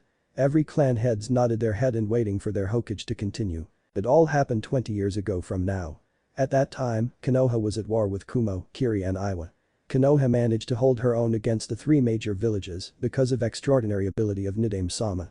But even he fell in battle against Kinjin brothers of Kumo. Yuzushi Agakure was Konoha allies at that time due to the pact made by Shadai-sama in the past. They assisted us in the battle against our enemy, but even then we barely managed to hold off. It was then that Kumo, Kiri and Iwa decided to negotiate with Konoha. They will leave Konoha alone if they sold out Yuzushi Agakure to them. In the battle against the three major villages, Uzumaki members are the ones that caused our enemy to lost their major forces. That was when I decided to agree with their terms and sold out Yuzu for Konoha's survival. After that, our forces along with Kiri, Kumo and Iwa managed to wipe out the village of Yuzushi Agakure. But even then the combined forces still lost more than half of our forces. Even now, I still feel afraid of Uzumaki clan abilities. And now the survivor appeared and ready to avenge his clan. Hiruzen told his story and looked down at the table in shame. The clan heads heard that, widened their eyes in disbelief. They can't believe that their Hokage sold out their most trusted allies in exchange of the survival of the village. How could you do that, Hokage-sama, shouted Hiashi, shocked, and stood up. But Danzu decided to interrupt that moment. He did was necessary back then for Konoha's survival. It was all for the good of Konoha, yeah, but at what price? If Naruto was to find out about this, Ed Shikaku felt disappointed in his leader. That's why Naruto-kun should never knew the truth. If he find out, I feared Konoha will be destroyed for sure, said Hiruzen, looking at Shikaku seriously. Didn't you overestimate him too much, Hokage-sama? I mean, sure, he is a very talented shinobi at this age, even when he is not the shinobi officially. But he is only 7 years old now. He is not that much of a threat, said Tsum. If you are saying that, then you didn't know Naruto at all, Tsum-san. Naruto is the only that Itachi, my son, saw as the future rival. Itachi said himself that by the time Naruto reached 13, his strength will be already overwhelm Itachi's now. In other words, Naruto's talent is greater than that of Shadame or Uchiha Madara at their teenage days. The only reason he didn't want to graduate now, probably he didn't want to be separated from my youngest son, Sasuke. After all, the three of them are like brothers. Which means by the time he reached 15 or 16, he already has the strength of a cage. Not only that, when in battle, he analyzed every step so that there will be no mistake. You could say that Naruto is the future perfect shinobi, explained Fugaku with his arms crossed. Every clan heads hearing that information widened their eyes. They couldn't believe that the usual arrogant Uchiha clan head said that about a non-Uchiha. If his strength is that much, then we should find a way to control him. We must not allow him to betray us in any way, said Kaharu. I agree. I propose to put him in a Jinjutsu and control him. Itachi will be the one to cast a Jinjutsu. He is the best in Jinjutsu after all, offered Hamura. I won't allow it. You guys treat Naruto-kun like he was some kind of monster while he did nothing now. Just leave him alone and let him graduate with other children. Do you forget who are his parents already? They would have ripped you all to pieces for that suggestion, retort Hiruzen. But we should be assured that he won't betray us. What do you propose then, Hiruzen? Asked Kaharu. When the time comes to graduate, I will put Kakashi-kun to be his Jounin sensei. Tomorrow I will take Kakashi-kun off duty as Anbu and prepare him to be a Jounin sensei. Knowing Kakashi-kun, he won't pass any team if they didn't find out the idea of the test. He will continue to fail them. But Naruto-kun is a genius, he will find out about the test sooner or later. Kakashi-kun will be the one to look out for him and make sure of his loyalty to the village, stated Hiruzen his idea. If Kakashi is Jounin, then I am at ease. He after all is a genius as well, that graduate at 6 years old. Not only that, he is also our best shinobi. Yeah, I approved of that, said Kahara, nodding her head. Me too, nodded Hamura. The other clan heads also agreed. Hiruzen stood up and said, with this meeting is over. Everybody can go back to their duties. The clan heads all began to stand up and left the meeting room, though some of them still murmur something to each other. Hiruzen looked as they all leaving the room and sighed heavily. I am too old for this. Maybe I need to find a successor soon enough. Academy. After the class, Naruto Uzumaki is walking away from the academy to the direction to his apartment. Suddenly, he noticed a bunch of girls bullying a pink-haired girl not far from his place. He looked closer and noticed it was the girl from his class that was always very shy and tried to hide her large forehead constantly. He was about to approach her and planned to help her out. But he stopped when he saw the other girl from his class with short blonde hair comes for the pink-haired girl to the rescue. He watched curiously as the blonde-haired girl interfered. Hey, move out of the way, Blondie. Our business is not with you, but with that girl with a big forehead, said a girl with short purple hair. You only know how to bully someone weaker than you. How about you pick someone your size, huh? Said a blonde-haired girl standing before the pink-haired girl protectively. Ino, you are the most popular girl in the academy. Why decide to associate with this forehead girl? Asked a purple-head girl. Ami, what do you want by bullying this girl? You think that with this action, you will actually become popular than me? It's not work like that, girlie, answered Ino, narrowing her eyes at Ami. You know, you always pissed me off so much. I don't even understand why you are more popular than me. Also, I didn't understand why you are so fascinated with that demon boy. Sasuke-kun is so much better, retort Ami. Ino hearing that narrowed his eyes and glared at Ami. Don't you dare call Naruto-kun a demon boy. You wouldn't understand his greatness. He is the most mature in our age. Despite being an orphan, he did just fine with his life. I don't understand why the villagers and many people look down on him.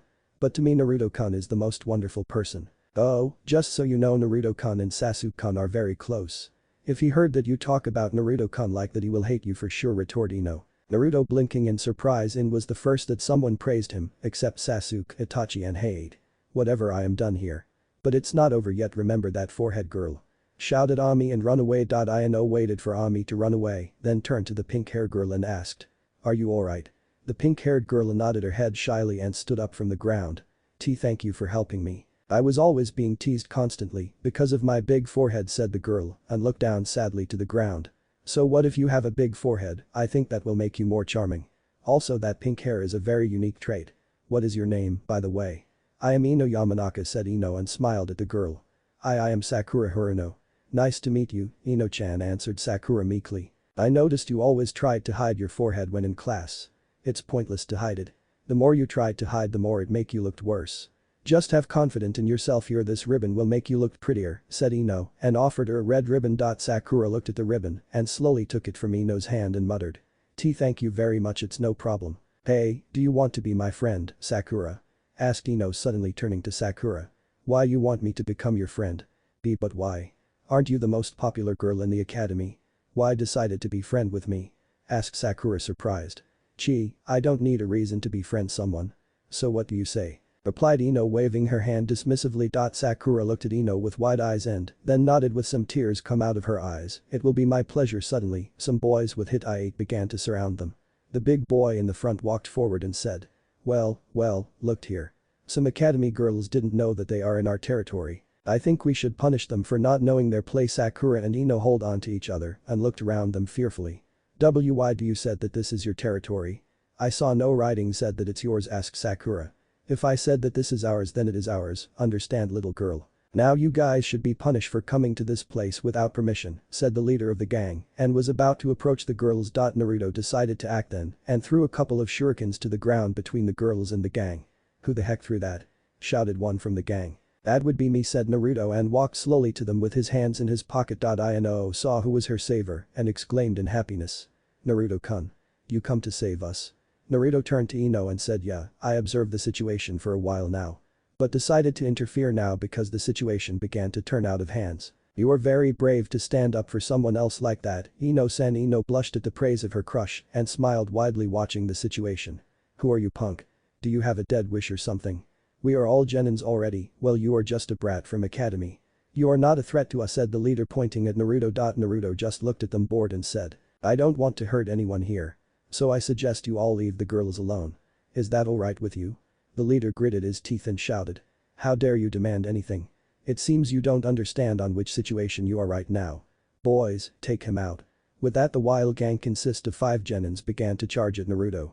Ino looked with wide eyes and shouted, "Naruto-kun." But what happened next caused her and Sakura to open their mouth widely. Naruto, with his hand still in his pocket, dodged each punch and kick that the gang unleashed and just stomp on their foot each time they decided to kick him. At the end, the genins all crying loudly and run away cowardly.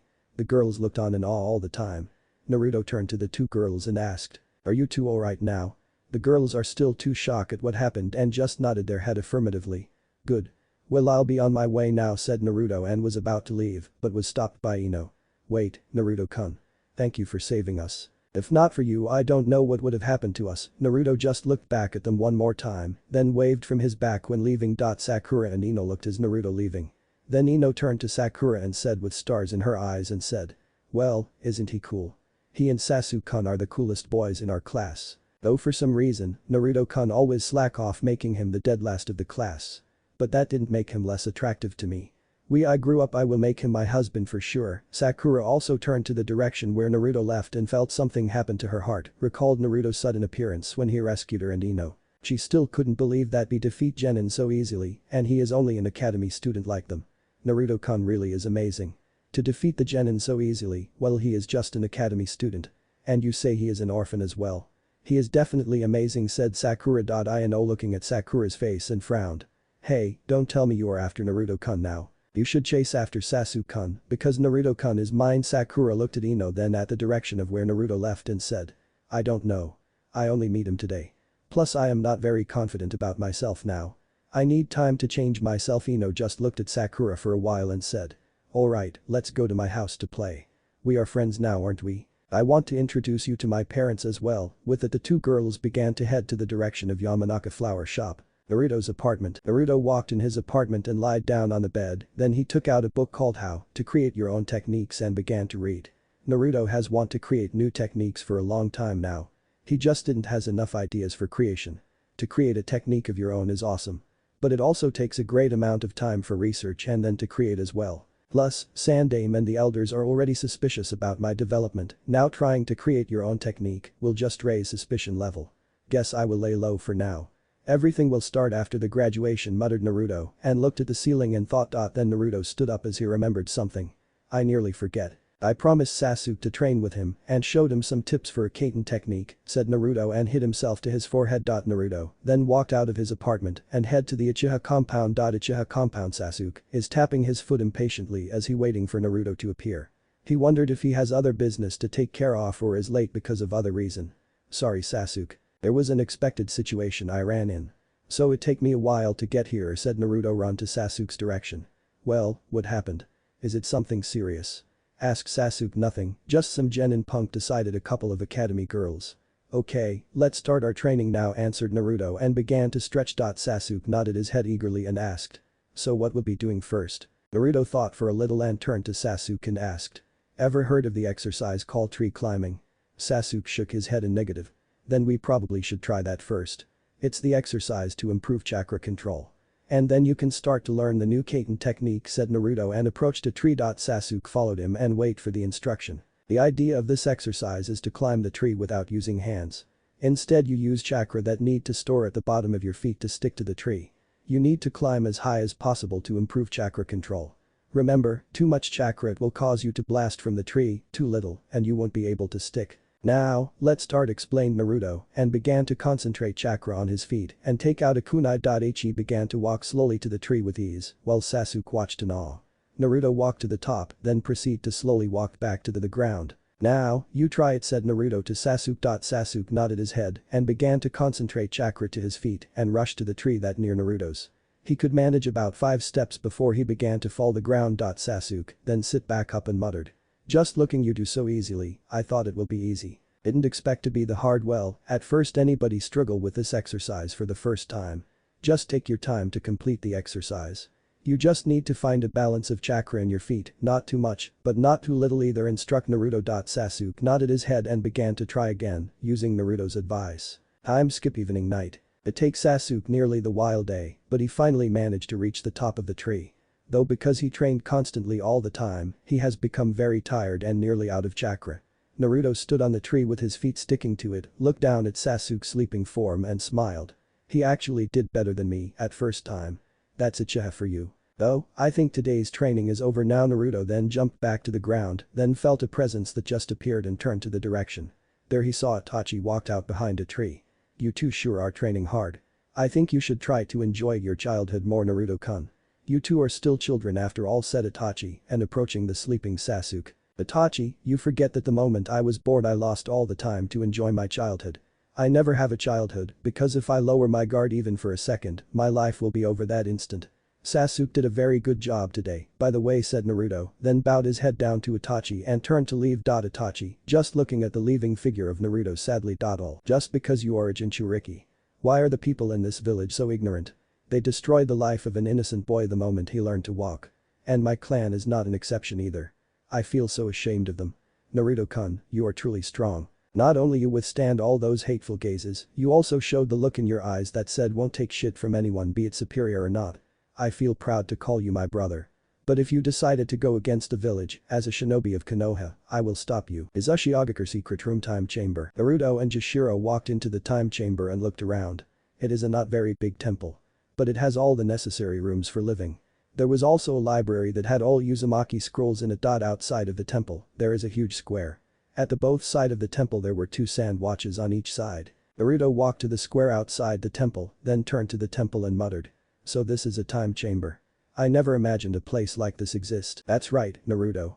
This is a special training place of the leaders of Yuzu during the time of wars. In this place, 1 month here equal a day on the outside. Also you could change the gravity condition here. You don't need to worry about the food, it will be enough for you in 7 months of training here, said Jashiro, and walked closer to Naruto. So that's why Yuzu has the strength to survive for so long. It's because of this special training place. It's definitely a valuable place. I am honored to be training in a place like this, said Naruto and bowed down his head to Jashiro. Alright, Naruto. If you don't mind we should start right away. We only have a week outside after all. And I want to transfer all my knowledge and skills to you, said Jashiro turning to Naruto. Hi. Okay, let's start with a demonstration of your chakra level. I know as a Jinchuriki you have really a decent amount, but let's see the results, said Jashiro, and tell Naruto what to do. Naruto nodded his head and makes a ram sign, then began to mold his chakra. The wind slowly began to pick up in response to his chakra level. Then a wave of chakra began to form around Naruto's body and 2 waves wrapping his body. The wind began to blow even harsher. After 1 more minute, the chakra around Naruto began to form a tornado and the wind become a little tempest. Jashiro all the while looking at shock when Naruto's chakra has reached the limit. Impossible, his chakra is nearly the level of a cage-level shinobi already at this age. In the past, I knew a decent amount of Jinchuriki that had a high level of chakra, but this is the first time I see a child has this much chakra. So this is a Sadam no Uzumaki. An Uzumaki that destined to recreate and restore Uzumaki clan to its former glory. If he decided to take a revenge for our clan, then Konoha, Kumo and Kiri may even be destroyed. And I also not count the fact that his Uzurigan still hadn't reached its final stage, analyzed Jashiro looking at the chakra molding figure of Naruto. Naruto finished molding chakra and panted heavily. Then he turned Jashiro and asked. So how is it, Jashiro-sama? Your chakra even at this age already reached cage level. That was just incredible. But with a large amount of chakra there will be a disadvantage in controlling it. That's why we will learn to control it, slowly replied Jashiro and explained to Naruto of the disadvantage of controlling chakra. So how do you increase the chakra control? Asked Naruto putting his knuckle under his chin. Well, the basic exercise and the first stage in controlling chakra is called tree climbing exercise. Like its name you need to climb the tree, but only with your feet.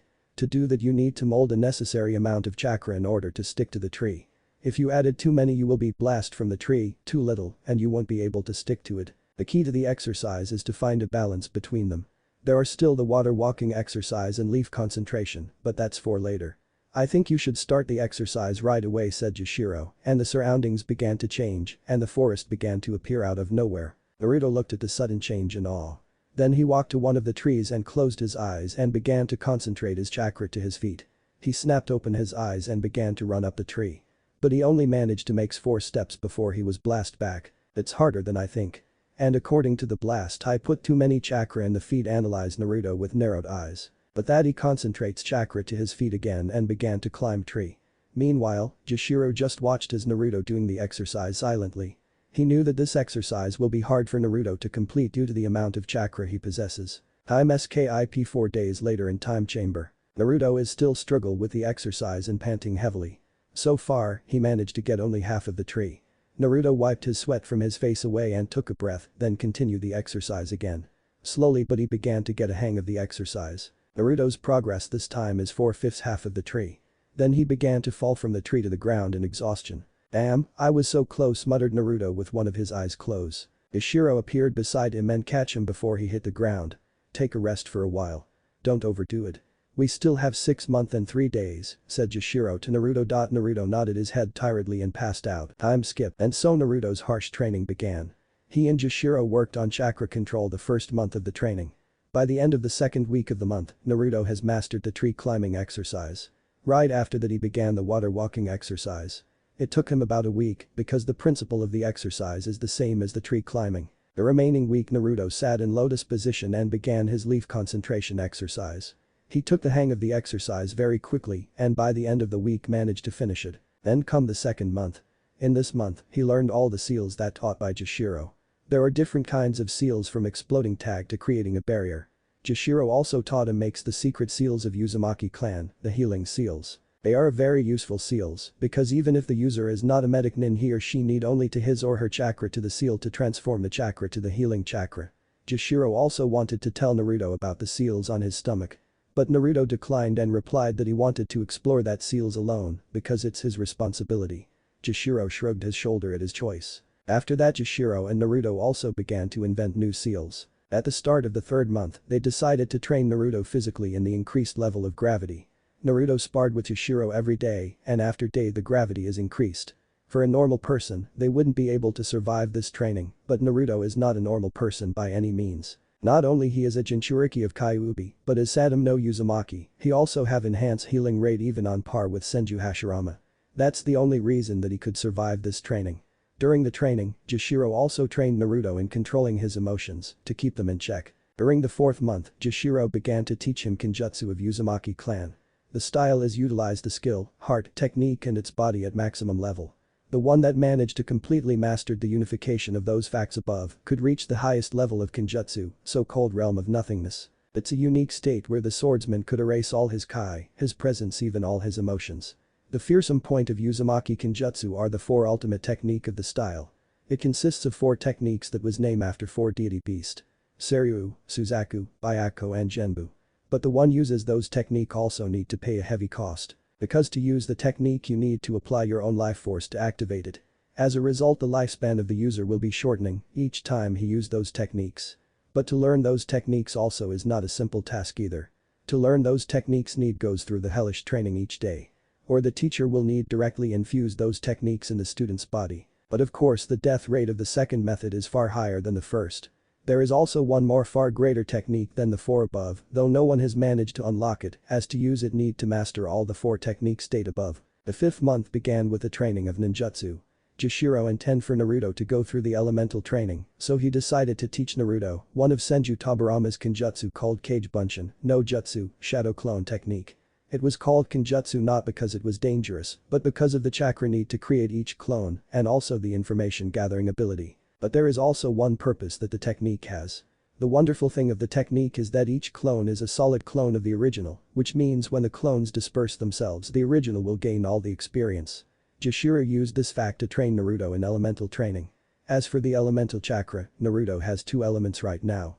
Futon and Katen. The training takes 1 more months as he is trying to gain the mastery of both elements. The last month is to combine all the knowledges of the past training and applies them in real battle. Naruto even though still haven't mastered everything that he was taught still managed to use them very effectively in a battle. And so comes the time when Jashiro will disappear from the land of living. Time skip. Naruto now wears a white high-collar t-shirt with Uzumaki symbol at the back. Around his neck was a long red scarf. He also wears ANBU pants and a shin guard at the ankles. He turned to the nearly disappearing figure of Jashiro and bowed down. I thank you very much for what you've done and told me the truth about our clan, Jashiro-sama. I promise that I will try my best and brings the Uzumaki clan back to its former glory, said Naruto. Ishiro smiled a little and said. It's the least I could do for the hope of our clan. I didn't really approve that you decided to take the path of revenge, but I understand why you choose that path. After all, you had witnessed the death of each person though Uzurigan. But just remember that the revenge won't bring any happiness to anyone. No matter what you do, you will always have my blessing. Because we are family and Dai Uzumaki, the family is very important. Naruto looked down and muttered after hearing what Yashiro said. I know that the revenge won't be able to bring the dead back to life. But even so, I won't accept and forgive this world that sacrifice our clan for the sake of their own peace. How many Uzumaki did they sacrifice for the peace that they obtained now? How much blood was splattered for their peace? I won't accept a world like this. This world is not right from the very beginning. And I will be the one to correct it. Ishiro sighed one last time as his body began to slowly disappear. Then he turned to Naruto and said. Then I wish you good luck on your path. But remember, if you destroy this works, then you need to take the responsibility to recreate it as well. Goodbye, Naruto Uzumaki. But that Uzumaki Jashiro disappeared in a spark of light. Naruto brought his hands to cover Hu's eyes from the light. And when the light disappeared, he looked at the remainder of it and muttered. You and the rest of the clan rest in peace now. Just watch from above how I reconstruct this rotten world. With that said, Naruto walked out of the time chamber and walked outside of the secret room. It's time he returned to Konoha and slowly to realized his plan into reality. 5 years later, Konohagakure no Sado. In these past 5 years, many things have changed. First is the matter with Uchiha clan. Uchiha clan was no longer being treated like they were criminals and has gained their respect back. Uchiha Fugaku even managed to become one of the candidates to the post of Hokage. And thus the mistreatment of Tobirama Senju to Uchiha clan had ended. As for Naruto and Sasuke, they have become far stronger than an average genin. They trained every day with each other and Naruto still teach Sasuke about shinobi arts. Naruto, during those past years, has become a spitting image of Namikaze Minato. From the hairstyle to the height, if not for his birthmarks, people would state that he is Namikaze Minato reborn. His eyes held the maturing that even Minato didn't possess at this age. Of course, because of his looks and polite attitude, he is the dream guy for all the girls in the academy. Even though he often slack off from the academy for his personal training. As for Sasuke, he grew up well and thanks to Naruto's tutelage, he is different from the other Uchihas and didn't think that he is invincible. Sasuke never regret the decision that he makes Naruto his sensei. He couldn't believe that Naruto knew so much about shinobi arts, it's hard to believe that he actually his age. Like most students, Sasuke is aiming to surpass his sensei. But of course, to do something like that is not easy at all. In the academy, he is at the top of the class, while Naruto is at dead last. When he asked why did he decide to remain dead last, Naruto just answered it's better to be underestimated than being overestimated. Sasuke didn't actually understand the meaning of that phrase. Even though he still has fangirls, but he still managed to somehow escape them. Naruto is a different matter, he just smiled politely at them and caused them all to faint. About Itachi. Itachi is still the ANBU captain and do his work regularly. Though Itachi began to give Naruto more attention than before. Something that both his father and brother found strange. Also, Itachi often testing Naruto's skills and demand sparring each time he was free. Academy. Naruto is walking slowly to the academy. He decided to come to the academy as tomorrow is the day of graduation exam. So he decided to come today so that Iruka-sensei stopped nagging at him. He opened the door to the classroom and greeted everybody. Asu. The girls began screaming loudly and forced the boys to close their ears so they won't go deaf from the volume. Hey, why Naruto-kun has come. Oh my god, he is so handsome. My heart is gonna jump out from my chest this moment. Iruka looked at Naruto with deadpan eyes and said. So you decided to come after all, Naruto. What makes you decided to come here? I thought you think that academy is useless for you. Naruto turned to Iruka and said. It's true that I think that academy is useless to me. As everything that was taught in academy, I already know all. I just come today because tomorrow is the graduation exam.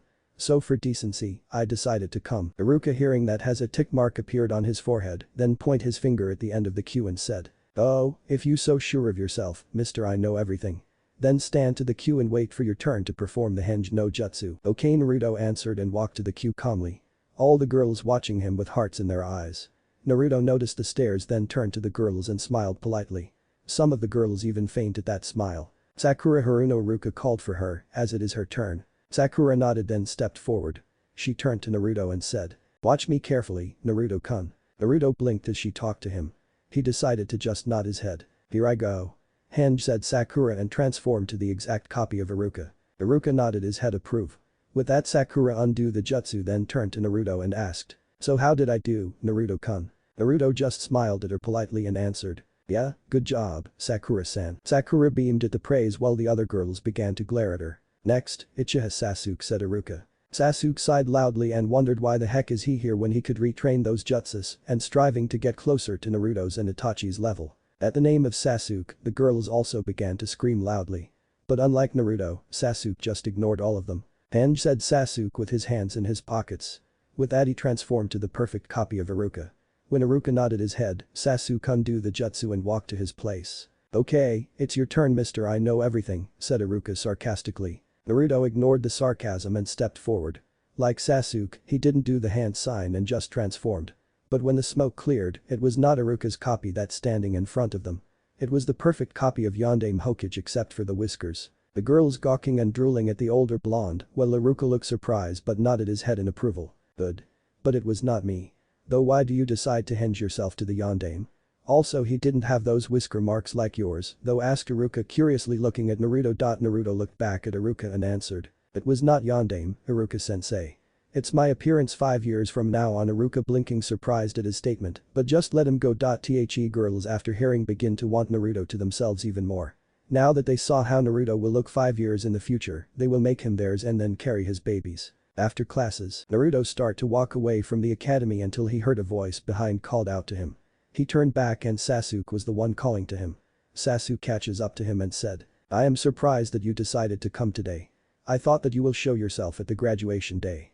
So do you have any plan now? Naruto thought for a while and answered. Well, actually I am working on my newly invented jutsu moves, but they are still not being field tested yet. Also I am trying to improve my chakra control more. What about you? I am trying to master those Kaiten jutsu and the new one you invented. Just remember to not be late tomorrow. After all, tomorrow is the graduation exam, said Sasuke. Okay. Then see you tomorrow, Sasuke, said Naruto and waving his hand as he walked away from Sasuke. Sasuke just nodded in acknowledgement and walked to the direction of his home. Next day, academy. Every student is sitting on their seats and waiting for Iruka to tell them what the exam is. Okay, we will start the exam now. This time to graduate you need to perform successfully Bunshin no Jutsu, Iruka informed the class. Naruto hearing that just yawned loudly while the girls just thought how cute he looked when yawned like that. Shikamaru looked at Naruto strangely as he saw him yawned. He knew that the troublesome blonde is the strongest and the most intelligent in his class. He just didn't understand why he decided to remain dead last of the class. If Naruto could be the best in class, so why decided to be a dead last? Of course, the fact that Naruto is the best everybody in class knows. Some feels really irritated at his arrogance, but can't do anything to him. The incident a year ago still fresh in his mind. One student decided to put Naruto in his place and decided to assault him. Naruto didn't actually hit him, but just catching his knuckle and squeeze it that caused the student to cry in pain. Naruto nearly broke his bones with that squeeze. From then, nobody bothers him anymore. Of course, the girls are crazy about him because of his looks and his cool yet friendly attitude. The students have performed the jutsu when their turn has come. And now it's Naruto's turn. He looked at the two teachers in front of him and noticed some hostile feeling coming from the second teacher. His name is Mizuki. And he, like the villagers, hated him because he believes that he is Kyuubi in human flesh. Naruto narrowed his eyes at Mizuki and thought if there is a chance that something will happen tonight. Naruto stood in front of the teachers and with his hands in his pockets, produced 5 bunshins perfectly. Iruka was surprised that he again did the jutsu without hand seals. He nodded approvingly at Naruto and gives him his hit I-8. Naruto took his hit I-8 and bowed in respect. He looked up and looked one last time at Mizuki before he turned to leave. Mizuki narrowed his eyes at Naruto. While Iruka wondered why Naruto suddenly turned to Mizuki. Mizuki gritted his teeth in frustration as the plan to use Naruto to take the scroll of sealing has failed because Naruto had graduated successfully. But he heard that Naruto is the one that really interested in learning new techniques. So maybe he could trick Naruto in taking the scroll for him. Outside the academy, Naruto is lying on the bench eating a sandwich. Then he heard footsteps and turned to the direction. It was Ino and Sakura standing not far from him. They appeared to be shy and hesitate to approach him. He sat up then turned to the girls and asked. Sakura-san, Ino-san, is there something that I could help you two with? The girls approached him slowly and sat next to him on both sides and Sakura said. We just want to congratulate you on the graduation, Naruto-kun. We are very glad that you managed to graduate as well. Naruto heard that and smiled. Well, I'd like to graduate you two on graduation as well. I wish for you two to be the best kunoichis of this graduation. The girls both blushed at that. Ino decided to ask him. Naruto-kun, everybody knows that you could graduate at the top of the class. So why you decided to be a dead last? Not that it's really matter as I know you are the best. Naruto turned to Ino and answered her question. Well, Ino-san. I just think that being underestimated is better than being overestimated.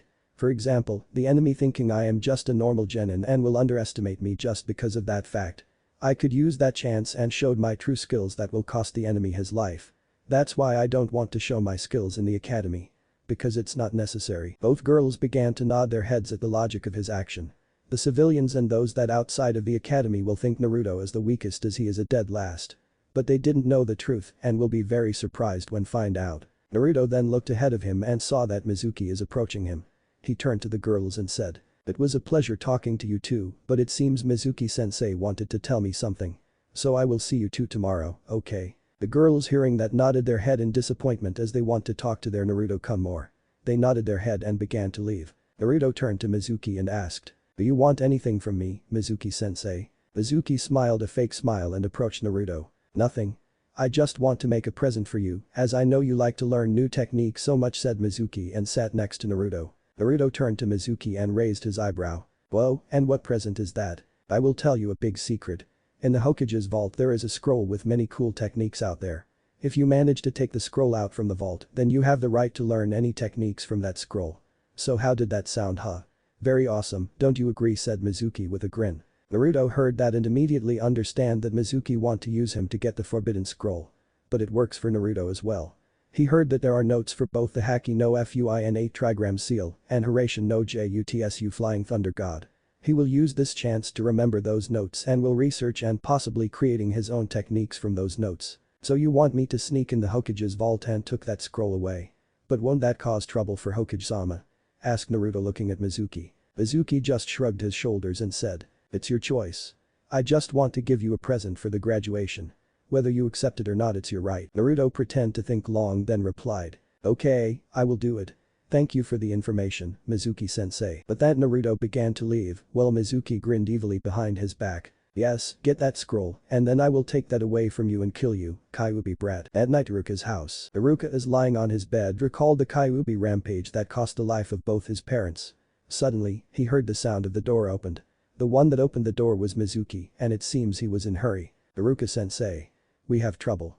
Naruto-kun has carried forbidden scroll out," said Mizuki in panic. What? The forbidden scroll?" shouted Iruka in horror. In the forest, Naruto had successfully stolen the forbidden scroll and he is inspecting it right now. First, he find the two jutsus that he need and copy it to a different scroll. Now, he just observing if there is anything worthwhile for him to take. He saw that there is a massive version of Kage Bunshin no Jutsu shadow clone technique called Tajuwu Kage Bunshin no Jutsu multiple shadow clone technique. Then he saw something called Kuchius. Ito Tnsei summoning.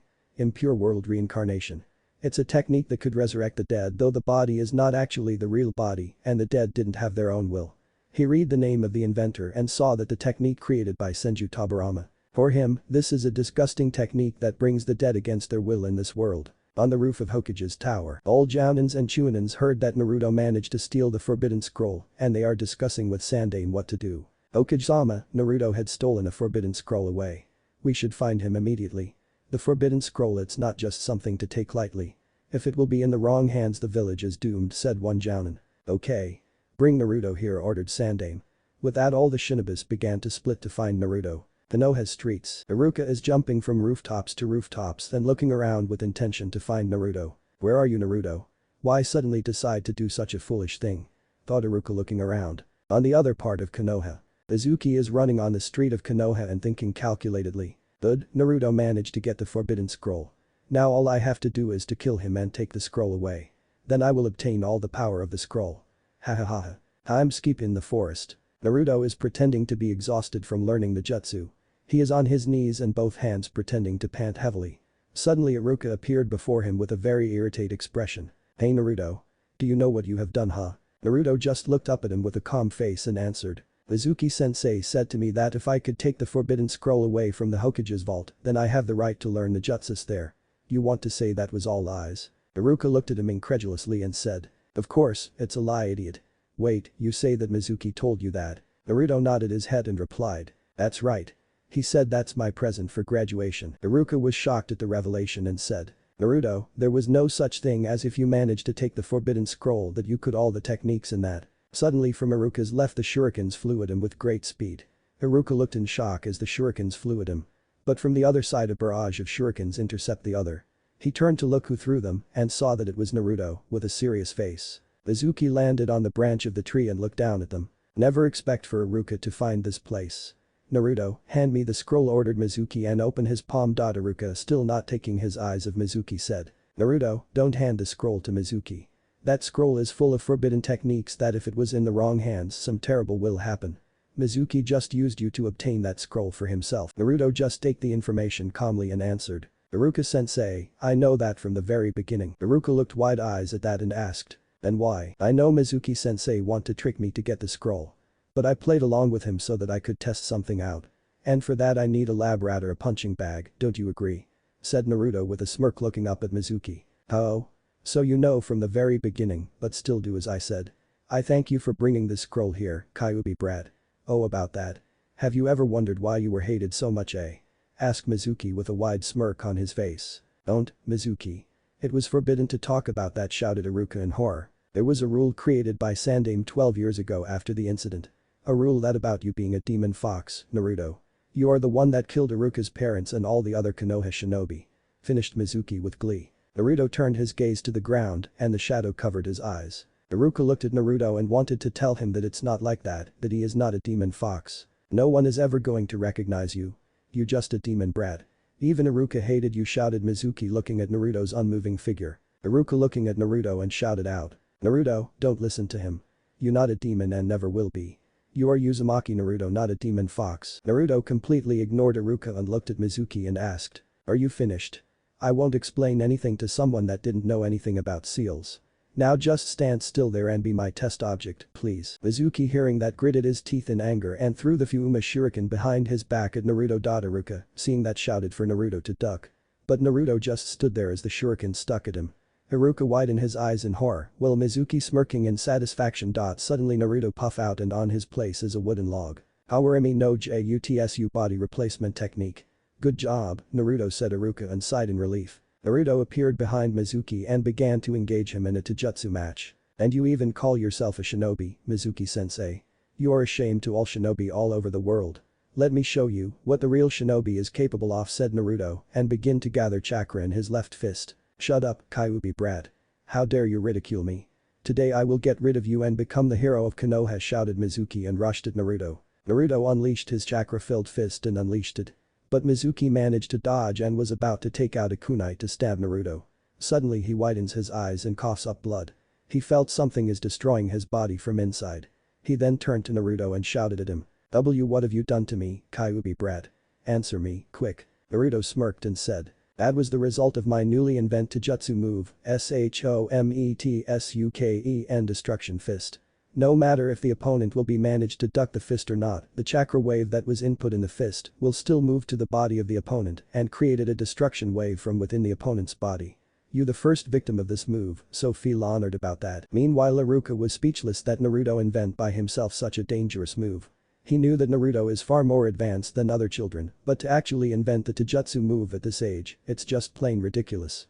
He remembered Sandaime said that Naruto even has the potential to surpass all the past geniuses of Konoha. Hokage's office. Hiruzen is looking through his crystal orb and saw everything that is happening. Naruto has once more time surprised him with his genius.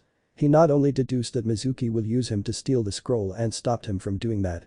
He also invented a new taijutsu move that was impossibly to dodge. Naruto has become strong with each passing day. So strong that he even began to feel not safe. He just worried that Naruto will become like Orochimaru because they both have an unhealthy thirst for new jutsus. Back to the battle. Mizuki stood up and glared at Naruto. He roared loudly and threw his second Fuma shuriken at Naruto. Naruto took out his two kunai and deflected the shuriken. Then his eyes became ice cold as he rushed with great speed in front of Mizuki. It's time for the second test. Naruto gathered the chakra again in his hand, but this time it takes the form of Dragon Head. He hit Mizuki with the palm with the chakra-made Dragon Head and shouted. Hey MRYKSHOK Imperial, Dragon Palm. But that the Dragon Head hit Mizuki and he was sent flying to the tree behind like a rocket. But the technique didn't end there and the dragon made of chakra began to roar loudly and come out from Mizuki's body, ripping his flesh. Mizuki roared in pain and collapsed to the ground. Iruka looked at the brutality of the technique and was in shock. The technique was so deadly that it did not just stop from the damage caused by when hit, it also absorbed the chakra of your opponent and manifest itself once again. Iruka looked at Naruto and thought. Naruto, just how strong are you really? How much do you holding back? Naruto then turned to Iruka and said. Iruka-sensei, you just returned the forbidden scroll to Sandaime and take Mizuki-sensei to INT department. I will return to my apartment now. After all, tomorrow is the day when we will be distributing to teams. See you tomorrow, Iruka-sensei. But that Naruto jumped away. Iruka wanted to call him back but was already too late. He sighed, then went to pick up the forbidden scroll and pick up Mizuki's unconscious body and jumped to the Hokage's tower. But Naruto is lying in his bed and began to thought about what happened today. Okay, I have obtained the notes on both Haki no Fuin and Hiraishin. Now I need to study them and learn how they worked. But no matter what happened, I will still end up with Sasuke. With that, Naruto close his eyes and fall into a dreamland. Naruto's apartment. Naruto, after managed to copy the notes on Hiraishin and Haki no Fuin, tried to figure out as much as he can. But so far he only progressed a little. He is still of knowledge to understand them. Naruto sighed loudly, then looked at the watch and saw it nearly time to go the academy. He stood up, stretched abs, decided to eat some instant ramen before go to the academy. He nearly forgot about the hit I ate at the table, so he returned and wrapped it around his left biceps. With that, Naruto disappeared using Shunshin. Sakura's house. Sakura is standing at the mirror and tried to look as best as she can. She wanted to impress her Naruto-kun with her beauty today. Of course, Ino Pig will also try to impress him, but nothing will stand against true love. Oi, Sakura. Is it time for you to go to the academy already? Came the voice of Mibuki Haruno from downstairs. Sakura heard that and gained a tick mark on her forehead in irritation. I was about to go. Sakura shouted in irritation. Shenro. Stop treating me like a kid, shouted inner Sakura. I'm Skyping the street. Sakura walked slowly to the academy but also deep in thought. From this day I am no longer the student of academy anymore. I am one of Konoha's Kunoichis, Haruno Sakura. Sakura thought and gripped her knuckle and also looked up in determination. I am going. The voice ahead of Sakura was heard. And out from the shop, Yamanaka Ino, her rival, appeared. Ino walked out of her house, then looked to her right and saw Sakura standing there. So, good morning, Sakura. Ino greeted her rival. Yeah, good morning, Ino answered Sakura and was about to walk ahead of Ino. Ino catch up to her and began to talk to Sakura. Never expect you to graduate. Sakura just puffed her chest forward and said. The past didn't matter anymore. From now on you and I are ninjas. Then Sakura looked at Ino seriously. I will not lose to you anymore. But that Sakura began to walk faster. Ino saw that and felt irritated, also picked up her speed.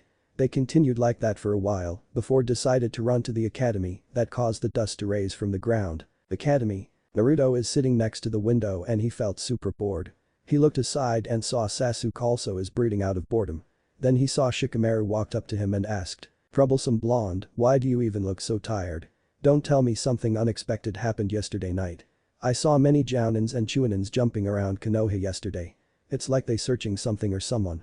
I don't know how, but I have a feeling you are involved. Naruto looked to Shikamaru and said. It was nothing really. Just some minor problems. At some distances from Naruto, Hinata Hyuga is observing Naruto silently with a small blush and thought. I just wish Naruto-kun will pay attention to me just once, like to Sakura-san and Ino-san. Hinata looked down in disappointment. Sasuke glanced from the corner of his eyes to Hinata and saw her look down.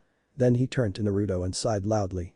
He wondered how oblivious can Naruto to not notice that 3 girls have a crush on him, while the rest are just fangirls. Yes, of course, Naruto smiled politely at them, but that just not to be rude. He didn't do that because he didn't care at all what those girls thinking about him. Then the class heard a sound of footsteps outside the class. Suddenly, the door opened and showed Sakura and Ino competing who is the one that arrived at the class first. The girls step in the class at the same time while still glaring at each other. Then they began to pant heavily from the marathon that they had arranged. Heh, I win again, forehead girl, said Ino with narrowed tired eyes. What are you talking about, pig?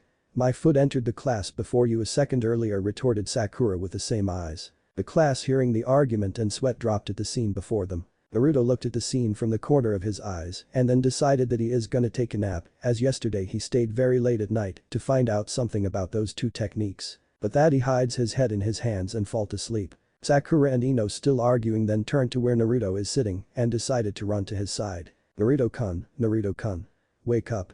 Sakura said while shaking Naruto for him to wake up. Naruto groggily wake up and rubbed his eyes and said sleepily. Oh, Sakura-san, you are here.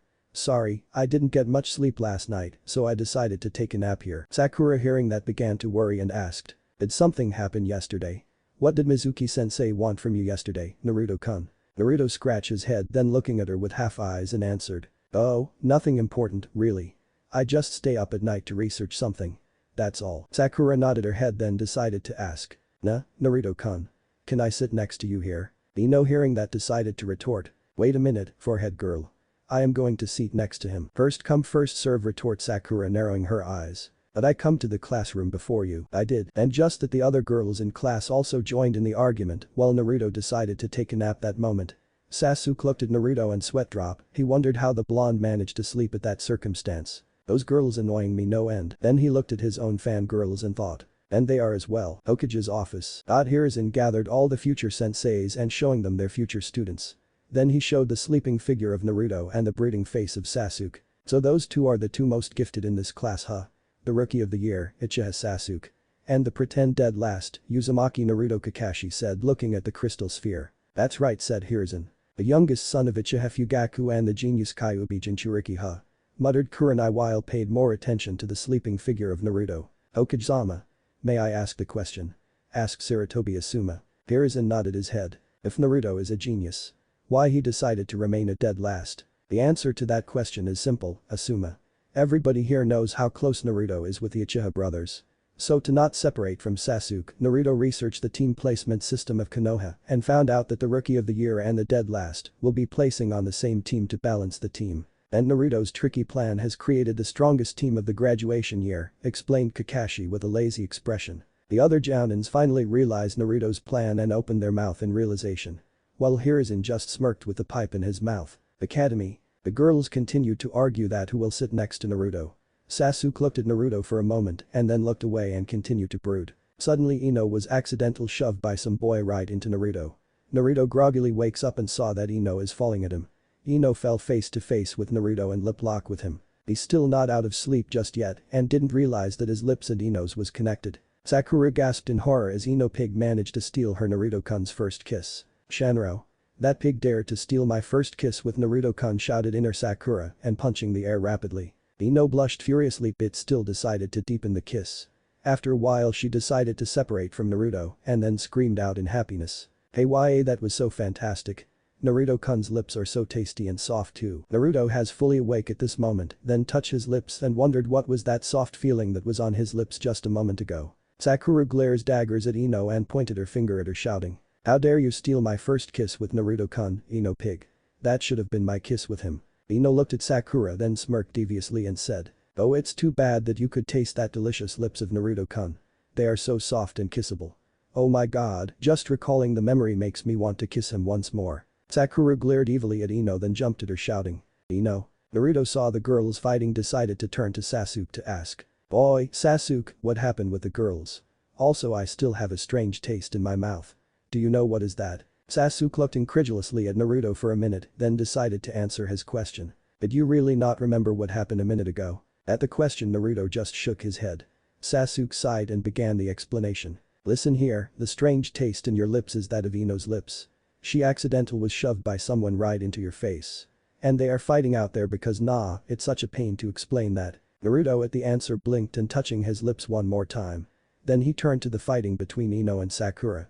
Though he paid extra attention to Ino. Hokage's office. They looked through the crystal sphere and saw how Ino claimed Naruto's first kiss and then Sakura jumped at her and started a fight. Our blonde is as popular as usual. But never expect this scene to happen, stated Hiruzen with a chuckle. The other Jounin sweat dropped when seeing that Naruto still didn't realize anything that just happened some minutes ago. Academy. Iruka walked in class and began the graduation speech. Sakura in the end managed to get the place near Naruto while Ino glaring daggers at her behind. Sakura though still felt enraged at Ino for stealing her Naruto-kun's first kiss. She then looked aside and saw Naruto listening intently at Iruka's speech. She blushed and thought how cute he looks. Hinata also often glanced at Naruto from her seat and fidgeting nervously. While Kiba glaring daggers at Naruto for stealing all the attention of the girls. Then when Iruka began to tell them that they will place in a team of 3 members and an elite Jounin, Naruto smirked knowingly. Sasuke saw the smirk and wondered why the blonde smirked like that. A team of 3. Wonder who will end up in Naruto-kun's team, Sakura. Wondered Ino. Sakura huffed and said confidently. Obviously, I am gonna be in his team. That kiss that you steal from him won't mean anything. Shanro, there is no way that pig is gonna be in Naruto-kun's team. true love will overcome all obstacles, inner Sakura shouted and clutched her knuckle. So, a team of 3. It will be perfect if Naruto will be on my team. The other member don't matter at all. Me and Naruto making the perfect team already, muttered Sasuke looking at Naruto's still smirking face. I will end up with Sasuke for sure. As for the other member, if I recalled correctly, the other member is gonna be the Kunoichi of the year. Well, it doesn't matter who else will be on my team. I just need to make to the Chunin exam, then the plan will begin, thought Naruto with a smirking face. So I will announce the team now, said Iruka and looked at the paper in his hand. Skipping the unknown teams, next, Team 7. Uzumaki, Naruto, Haruno, Sakura. At the announcement, Sakura began to screech that caused everybody to cover their ears from the volume. Shanro, as I said, true love will overcome all obstacles, shouted inner Sakura and punching the air victoriously. And Ichiha, Sasuke. At that, Sasuke smirked and turned to Naruto to see that he wasn't surprised at that outcome. Then he widens his eyes and thought. Don't tell me that he knows that it will happen from the beginning. Hinata and Ino looked depressed, but being in Naruto's team. I wish I would end up in Naruto-kun's team. But it seems I will be in the other team. Oh my god. How could that happen? Why that forehead girl end up in Naruto-kun's team and not me? Haha, but I at least get to kiss Naruto-kun and forehead girl or not. Next, Team 8. Hyuga, Hinata, Inuzuka, Kiba and Aburam Shino, announced Iruka the members of Team 8. Meanwhile, Sakura turned back and showed the victory sign to Ino's face. See, I told you already, Sakura said with a smug face. Ino gritted her teeth in anger. How the heck could that even happen? I should be the one in his team, not you. Sakura just smiled teasingly at Ino, then turned back. Shanro, true love prevails, shouted inner Sakura and punching the air. Shikamaru, that seating next to Ino, decided to say something. I don't even understand why you girls are so crazy about that troublesome blonde. Huh? Is that obvious? Because Naruto-kun is so dreamy, so handsome, so politely. You wouldn't understand that, Shikamaru, said Ino dreamily. It's so troublesome. But I will tell you at least this. Naruto is planning to be on Sasuke's team from the very beginning. That's also reason why he pretends to be a dead last. He researched the system placement of Konoha through the past teams and found out that the rookie and the dead last will end up together to balance the team. So if you were the Kunoichi of the year, you will end up in his team. But this time Sakura took that place from you. That's why you are not on his team, explained Shikamaru with a lazy expression while looking at Naruto's back. Ino opened her mouth at the explanation. Team 10 will consist of Yamanaka, Ino, Nara, Shikamaru and Akamichi Chouji. And that's all, finished Iruka. At hearing that, Ino opened her mouth in horror, then slammed her head to the table and muttered. Oh, how that could happen. I end up with a fat ass and a lazy bum. My life is over, Ino muttered while crying dramatically. Iruka looked at Naruto and saw him closed his eyes and putting his head in his hand. Then he recalled what happened yesterday and thought. Did you plan to be on this team from the very beginning, Naruto? How far advanced are you from other children? Okay, I will introduce the Jounin senseis in the afternoon. Meeting adjourned until then. After the class, Naruto and Sasuke went to the rooftop of the academy to talk. So did something happen yesterday? I heard that you steal the forbidden scroll from the Hokage's vault. There must be a reason for your action, asked Sasuke with narrowed eyes. Oh, that. I was tricked by Mizuki sensei to steal it. He ended up being a traitor and tried to kill as well as steal away the scroll. I kicked his ass and also tested some newly invented skills on him. That's the reason why I didn't get much sleep, explained Naruto with his hands in his pockets. Sasuke nodded his head and asked again. Second question. Did you actually know that you will end up with me if you are the dead last? Is that the reason why you are always slack off? Naruto smirked and closed his eyes, answered. But of course. It was my plan from the very beginning after all. But it is also part truth. The academy was definitely useless for me, and for me to go to her was a waste of time. That's why when I slack off I am still training to sharpen my skills even more. Well, what about our Jounin sensei? Do you have any idea who it will be? Asked Sasuke. Naruto narrowed his eyes in thought and said. There are many options actually. There is my first sensei Gekuhade. He is a Kenjutsu master and a pretty capable Jounin. Then if Hokage-sama decided to take out your brother from ANBU duties, he could be our Jounin sensei too. And then there is Hada Kakashi, the copy ninja. He is said the best Jounin in Konoha. But he has one very irritable feature. That is, he always arrives 3 hours late. Well, I'd prefer for my brother to be out sensei, but I don't think that will happen. So there are two options left. Hada Kakashi and Gekuhade, muttered Sasuke in thought. Well, it's no point to think about that now. Let's go to some place to eat. I could invite Sakura-san with us as well. After all, we are on the same team, offered Naruto. Alright, just control the girl before she end up raping you, said Sasuke with a sigh. But that they both jumped to the ground. Unknown to them, there is a masked ANBU observing them. If you looked closer you could see a pair of Sharingan in his eyes. The figure saw that the two has left and shunshin away. On Hagakure no Sato Academy, the 3 members of Team 7 are waiting for their sensei to appear. Sasuke just sitting in his seat and brewed to pass the time. While Sakura engaged Naruto in a conversation. "Why did our sensei still hasn't show up?" complained Sakura with a frown. "Well, according to the fact that our sensei is this late. I could say that our sensei is Kakashi Haddock," answered Naruto sitting next to Sakura with his head leaning to his knuckle. "Eh? Why are you so sure, Naruto-kun?" asked Sakura looking at Naruto. "I explained it before, remember? He is the only jounin that is always late on the meetings," explained Naruto turning his gaze to Sakura. "So our sensei is that lazy scarecrow, huh? How many times will we need top it up with his lateness?"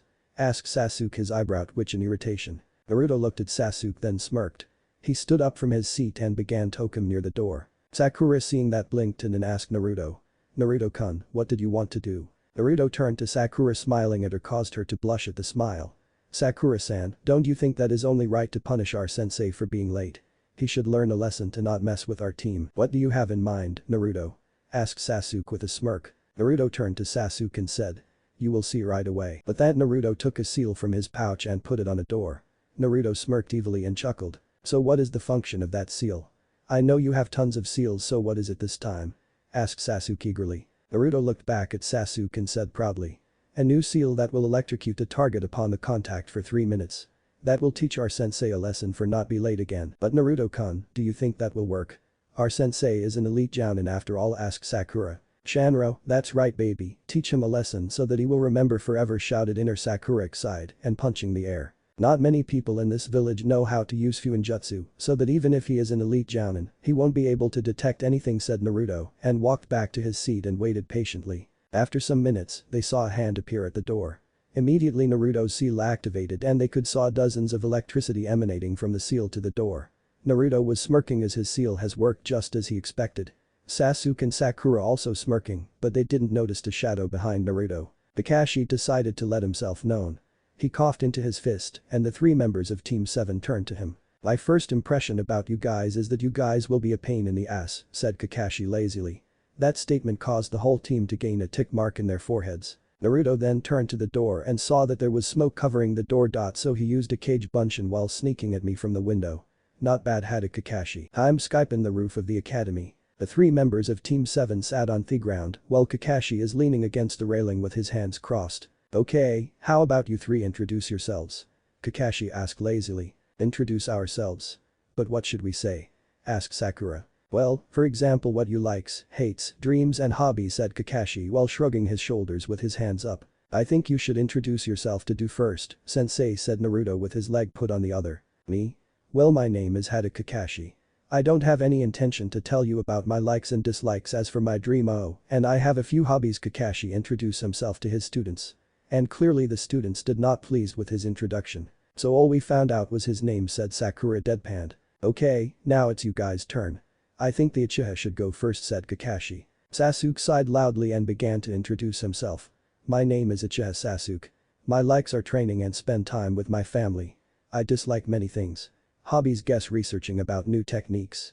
My goal is to surpass my brother and my sensei, as well as become the strongest Uchiha in history." Kakashi raised his eyebrow at the sensei comment, then shrugged his shoulders dismissingly. "Okay, you're next, Pinky." "I am not a Pinky.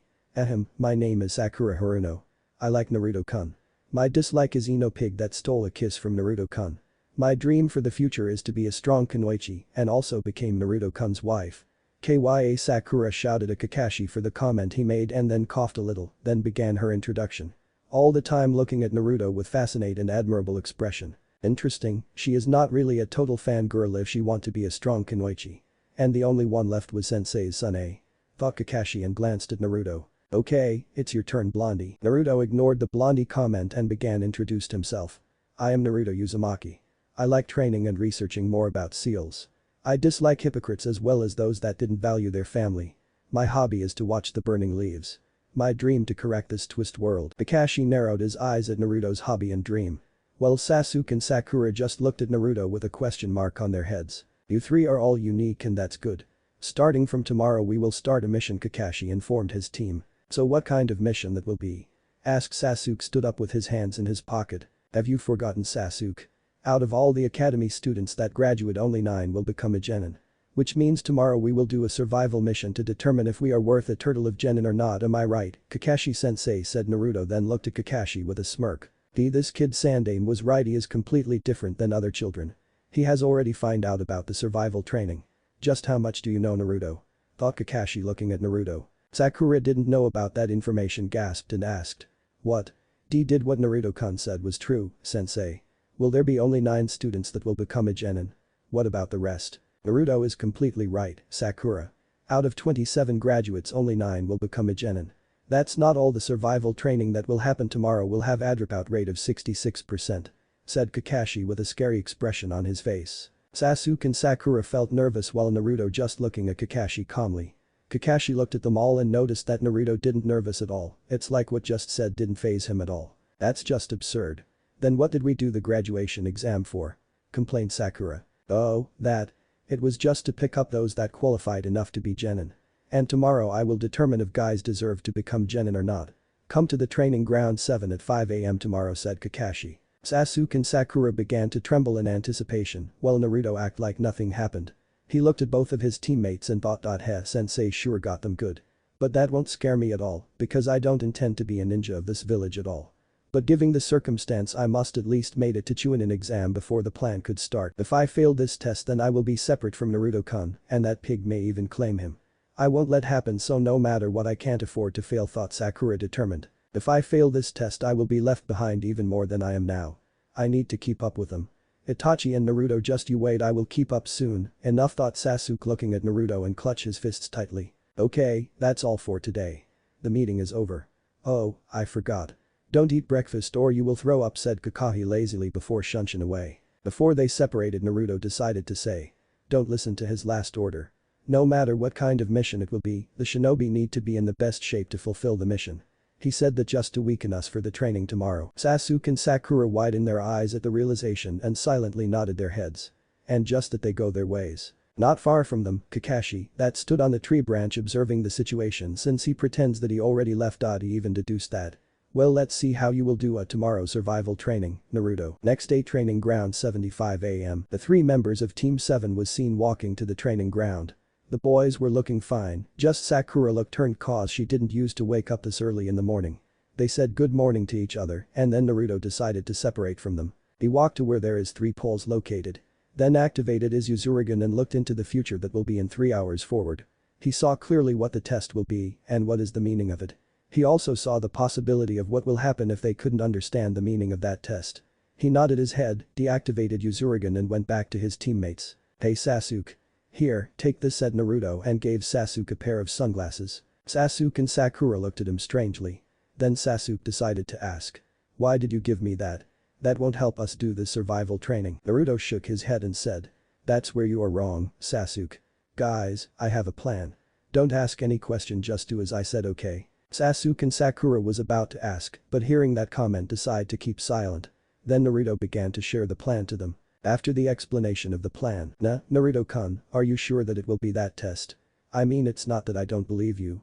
It's just that there is a possibility that we will given the other test, retort Sakura. Naruto shook his head and began to explain. Out of all the Jounin test, that test had the highest rate of failing. That's why you guys just need to do as I planned and we will pass with flying colors, alright? We put our faith in you, Naruto said. Sasuke nodded his head and looking at Naruto seriously. Sakura also nodded her head and replied. I also believe in the success of your plan, Naruto-kun. By the way, you can the sans suffix from my name, we are not strangers to each other anymore. We will be teammates from now on. So just call me Sakura or even Sakura-chan if you want, Sakura replied, but blushed a little and hesitating at the end of the sentence. Naruto nodded his head hearing her statement and then turned to her and smiled. Then I will call you Sakura-chan from now on. Okay. Sakura hearing that blushed slightly and nodded her head shyly. Well, Sasuke just glanced at the both of them from the corner of his eyes a little then continued to brood. 3 hours later, Kakashi finally decided to arrive. He walked slowly towards them while sweat dropped seeing their Murdo's expressions. Why did you appear only now, sensei? Asked Sakura with a pissed off expression. Kakashi scratched the back of his head sheepishly and replied. Why, on the way here, I met a bunch of black cats, so I need to find a way to cross them to go here. Sasuke hearing that began to twitch his eyebrows in irritation and thought furiously. I am killing him. I don't care if this a test, I will kill this bastard for sure. Sakura sweat dropped hearing the lame excuse, then shouted at him and pointed her index finger at him accusingly. Liar. Who the heck do you think we are to believe something like that? 3-year-old toddlers. Kakashi, just waving his hand, dismissed and said. Ma. Now I think it's time to explain to you guys what kind of test you guys will be taking with that. Kakashi took out 2 bells from his pocket and showed them to the 3 of them. Your task is to get these bells from me. I will put the timer of 3 hours on the clock. If by that time you could not get the bells, you guys will fail the test. Sasuke and Sakura, hearing that, narrowed their eyes at the explanation. Naruto was right after all. Which means we will do all according to the plan. But sensei, there are only 2 bells there. What happened to the one that don't get the bell? Asked Sakura to make sure that everything that Naruto guessed was right. Oh, about that. The one that don't get the bell will be count as failing the test and will be sent back to the academy. Kakashi answered Sakura's question and also turned to Naruto, then narrowed his eyes as he saw Naruto is completely calm. Sakura thought for a while, then looked at her other teammates who nodded their heads. No, sensei. I don't have any questions anymore. Kakashi nodded his head and said. Okay, then when I say start, you guys could start. And you could use anything you like, from kunai to shurikens. Anything that could help you to get the bell. Kakashi looked at them all and then shouted. Start. Immediately after that word, Sakura and Sasuke disappeared from the field. The only one that was left was Naruto and Kakashi. Kakashi saw that Naruto stood in his place and asked with his eyebrow raised slightly. And why did you not hide like your other teammates? Naruto looking at Kakashi with a smirk and said. Even if I were to hide, that won't do me any good against a jounin. Besides, I want to test myself against the elite ninja. But that Naruto charged forward and took out a bunch of shurikens from his pouch and threw at Kakashi. Kakashi just dodged them all easily with his hands in his pockets. He looked at Naruto bored and said. Is that all? Naruto at the question just smirked widely and replied. Not quite. The shurikens that Kakashi has dodged suddenly flew back at him, cause him to widen his eyes. He dodged them and then took out the kunai and began to deflecting them. He looked closely at the shurikens and saw the chakra strings were attached to them. They use the chakra strings and control shuriken's trajectory. That's brilliant. Even if I manage to dodge the projectiles, he could just send them back at me. The only option is to destroy all the shurikens. Analyzed. Kakashi then took out the explosion tag and attached it to the kunai and threw at the shurikens that Naruto continued to manipulate. Naruto, seeing that kunai with the explosion tag, flew at his shurikens and changed the trajectory of the 2 shurikens a little so that they avoid Kakashi's kunai. The rest of kunai made contact with the kunai and explode. The explosion caused the dust to raise up. Naruto used the dust as the camouflage and manipulate the last 2 shurikens to fly at Kakashi's back. Kakashi noticed that out of the dust there are 2 chakra strings still present, which means not all the shurikens were destroyed. Then he saw the 2 shurikens were flying at him, aiming for his back. Kakashi jumped up high in the air and makes hand signs. Kaiten. Hausenka no Jutsu. From Kakashi's masked face, 5 small fireballs flew from his mouth at the shurikens that were aimed at him. Naruto, seeing that his shurikens were destroyed and cursed. Suddenly he felt a presence in front of him and widened his eyes as he saw Kakashi has approached him. Kakashi began to punch rapidly at Naruto that caused him to grit his teeth and crossed his arms in defense. Guzo, I was too careless, Naruto cursed in his mind. Kakashi continued his assault until he saw Naruto had opened himself and kicked himself with such force that caused Naruto to flew at the river behind him. Gra! Naruto shouted out as his was sent flying to the river. With that he sunk to the river below him. Kakashi looked at the direction where Naruto sunk and waited for him to re-emerge. But so far Naruto didn't appear himself. But Sasuke and Sakura. When the test was started, Sasuke and Sakura immediately hid themselves at the tree. Then they saw Naruto began to engage Kakashi on one-on-one battle. Sasuke. Will Naruto-kun be alright out there? I know he just acting according to the plan, but I am still worried for him. He is against an elite jounin after all, asked Sakura and looked at the battle with worry eyes. Sasuke, hearing that, just glanced at her from the corner of his eyes and replied. Don't worry. Naruto is far stronger than you think he is. Right now he is trying to force Kakashi to open himself so that we could act. Just remember the plan. Sakura nodded her head and began to recall the plan that Naruto created. Flashback. Sasuke and Sakura were listening very intently as Naruto explained his plan of action. First, you guys to know what kind of test is it. It's a test that determined if the genin knows the meaning of teamwork or not. The test itself called a bell test. It's the hardest test that a jounin could give the candidate to genin. The objective is to get the bells. The trick here is that there will be only 2 bells. Which means that fact will make the genins to work by themselves in order to get the bell, as nobody want to fail the test. That's a trap of this test. In order to get the bells, the genins need to work together in order to get them. No genins could possibly get the bell from the jounin, no matter how powerful he is. It's just not possible. Because the Jounins have far more experience than us. Sasuke and Sakura stores the information in their mind, then Sakuya decided to ask. We understand the meaning of the test now. So how are we gonna get the bells, Naruto-kun? Naruto turned to Sakura and said. Here is the plan. When the test will start you guys need to hide and wait for me to make Kakashi opens himself. Of course, that will not be easy, but that is my first task. When he opened himself, Sasuke will engage him in a battle. Just makes him think that you the same as the other Uchihas. Sakura-san, as you are a girl he may decided to knock you out with a genjutsu. So matter how gruesome the sight you will see in front of you just dismiss it. It will be just an illusion casted by Kakashi-sensei. Sasuke, when you engage with Kakashi-sensei in battle of Taijutsu try to touch the bell. I will imply the seal that will create a flash upon activation. And don't forget to wear the glasses before fight him. When the seal activated Sakura-san will rush in and use the moment that sensei couldn't see and took the bells. After that replace them with a pair of stones and casted a genjutsu on them. My last task will be to make sure that sensei was distracted enough that he won't sense the genjutsu casted by Sakura-san. I will engage him in a taijutsu battle, but I will fight more seriously. When the time end and sensei was about to fail us we will just release the genjutsu and the test will be pasted and flashback. They turned back to the battle and saw Naruto is doing well so far. Then he used the chakra strings to control the shuriken projectiles that even forced Kakashi to use Kaiten Jutsu to get rid of them.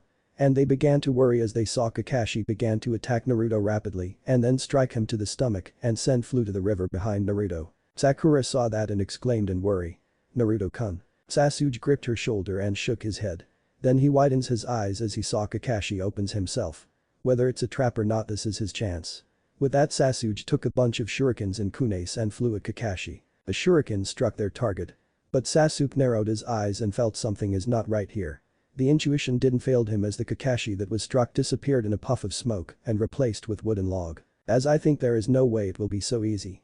He used Kawarami no Jutsu to avoid my attack Sasuke thought with narrowed eyes. Sakura. Separate. From that shuriken attack he has already pinpoint our location said Sasuke and jumped to the other direction. Sakura hearing that also nodded her head and jumped away. I just hope Naruto-kun is alright. He didn't re-emerge from the last kick of sensei. Sakura has found her new hiding place, then looked up and saw that Kakashi was standing not far from her. And it seems he still hasn't noticed her yet. But suddenly she felt someone tapped at her shoulder. She turned back and shouted out in a surprise as she saw Kakashi standing behind her smiling. I have found you Sakura. Kakashi made a hand sign and the leaves began to float around Sakura. Sakura looking around and wondered where she is. Then she heard a grunt and turned back. What she saw horrified her to no end. In front of her was her beloved Naruto-kun, except he was impelled with kunes and shurikens at his back. He is pleading for her to help him. Sakura was on the verge of tears seeing Naruto like that, but then she recalled what Naruto said before the test and dismissed the genjutsu, but still act like she was caught in it. She screamed out in horror and pretends to faint. Kakashi sat on the tree branch and flipping his icha pair of eyes lazily and said. Maybe I overdid a little. But I thought she will notice whether it is real or not. But Naruto decided to surface that moment hearing the scream and smirked. You are one heck of an actor Sakura-chan. Now it's your turn to shine Sasuke. And then I will end this act with a climax. But Naruto shunshin away from his position and wait and see how Sasuke will do. But Sasuke heard the scream and noticed that it was from Sakura. He smirked and thought. Well done, Sakura. Now it's my turn. So you used genjutsu against Sakura. No wonder she couldn't notice. But I am far different from those two said Sasuke and act like an arrogant Uchiha. Kakashi that was standing behind reading his book replied. Why don't you say that after you get the bell? Sasuke-kun. Kakashi closed his book and approached Sasuke. Sasuke turned to face Kakashi with a murderous expression. Not far from them on the tree branch Naruto also observing them silently. They observed at each other for a while.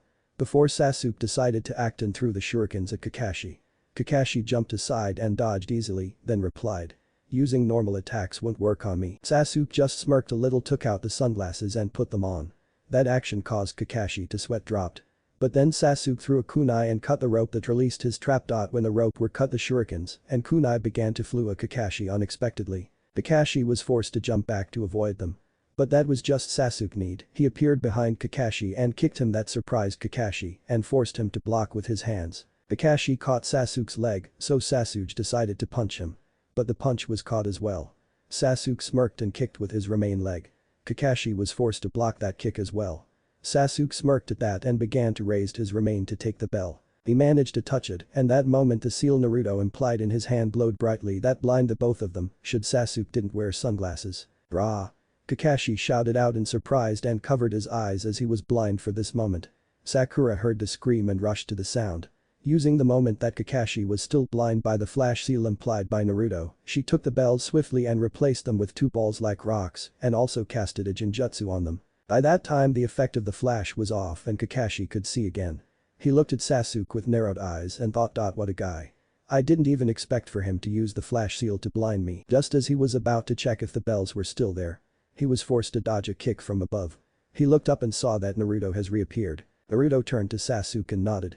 Then he turned his attention back to Kakashi and disappeared from his sight, only to reappear above and performed a drop kick that caused Kakashi to widen his eyes.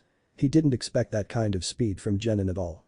He can't afford to distract even for a second, but judging from the weight the bells are still there, only slightly heavier. Naruto rushed to Kakashi again, concentrated his chakra on his knuckle. Fueton. Ginryu Seiken from Naruto's knuckle, the head of the silver dragon flew and roared at Kakashi. Kakashi's eyes was widened at the technique and was forced to use Suiton. Sujin Heki to stop the attack. What the heck? How did have do much chakra to even use jutsu of this level? Kakashi thought incredulously. Naruto was about to continue his assault, but the clock began to beep and showed that the time was out.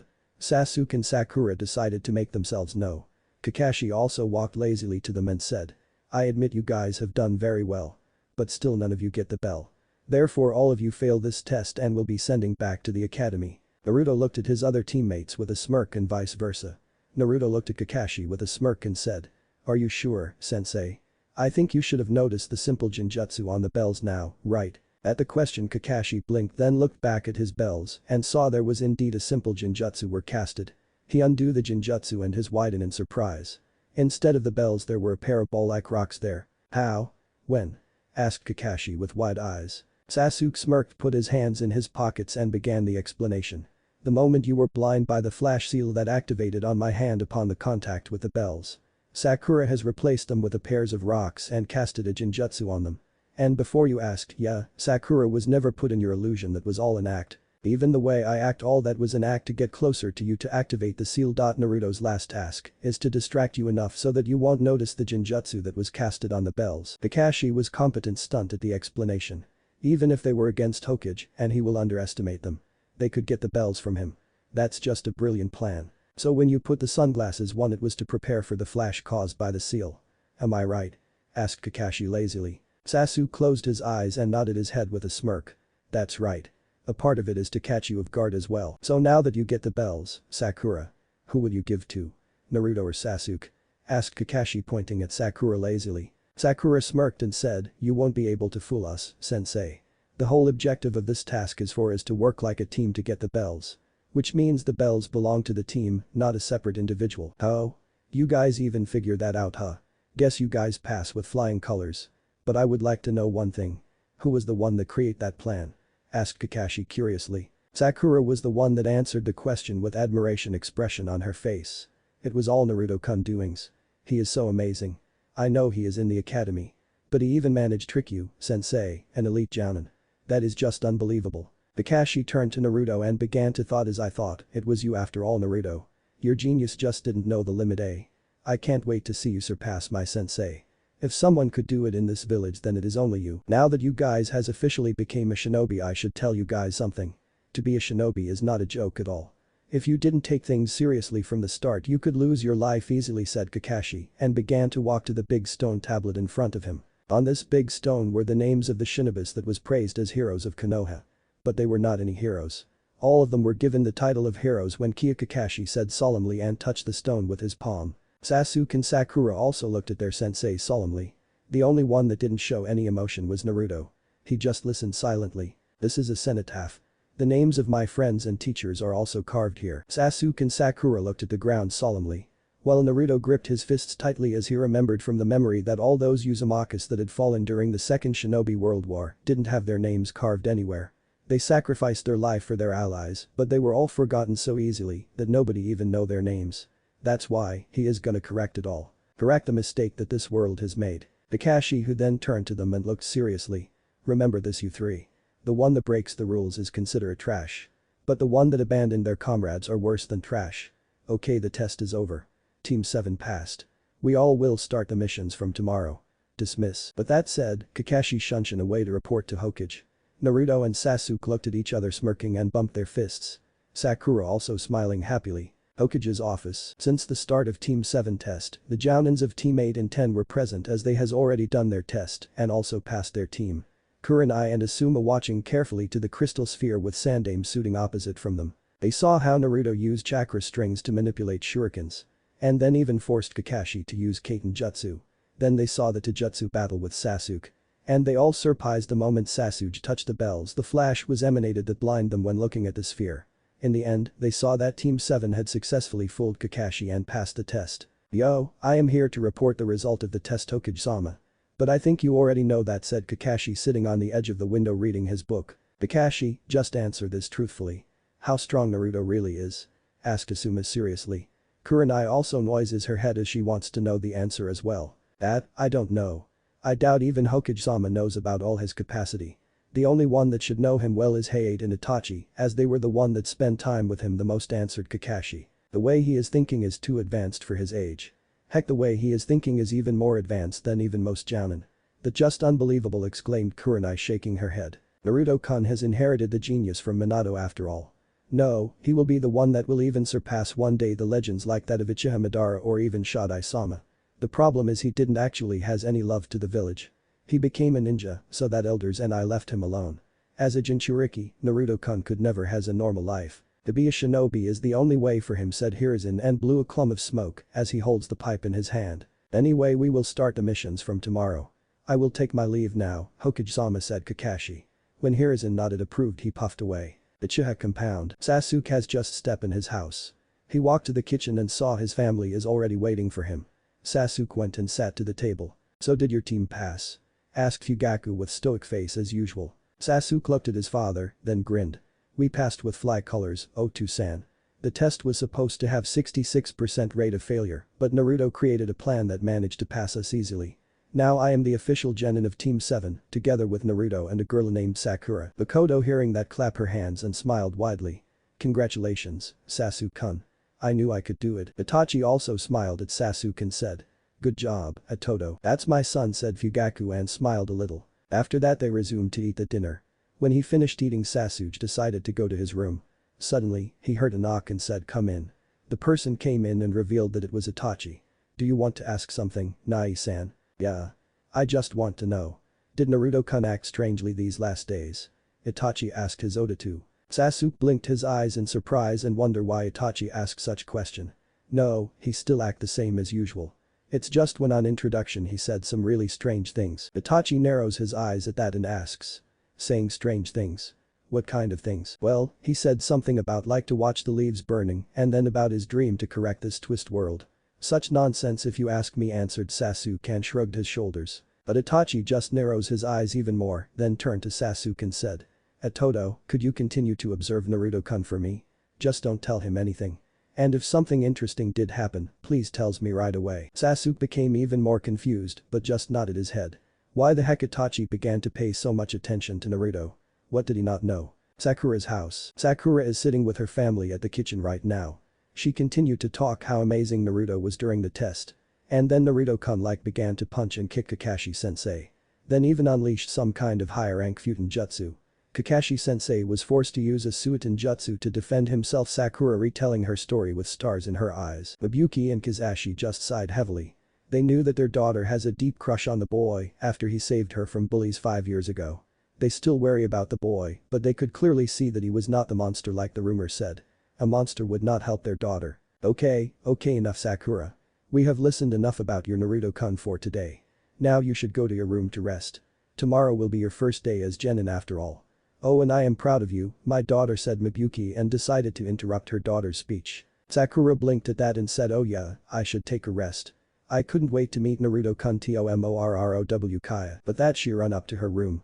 Kizashi turned to his wife and said. I think our daughter was too fascinated with that boy.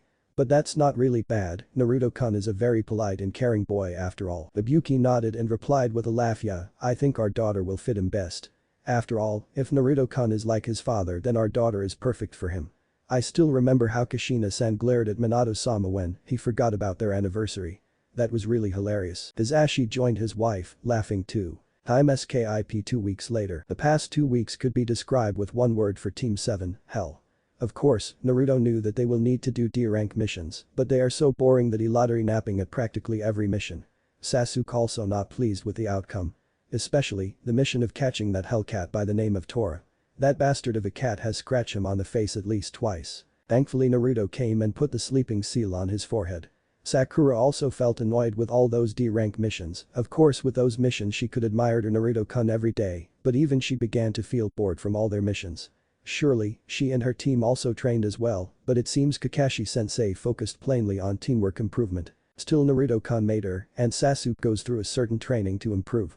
She and Sasuke are now wearing the restriction seal that restrict every of the movements. The seal works so that they need to put twice the effort to do something. It felt really annoying, but if Naruto-kun told that it necessary then she would try her best for him. The day is the day that Kakashi deemed his team to be ready for their first C-rank mission. Right now, they are walking to where the mission were given to ninjas. Kakashi and his team walked in the room and approached Sandame, and the other Chunin sat there to give the missions. There was also the one that accept the payment for the mission too. "Oh, Kakashi. You and your teammate here for your first C-rank mission?" asked Hiruzen.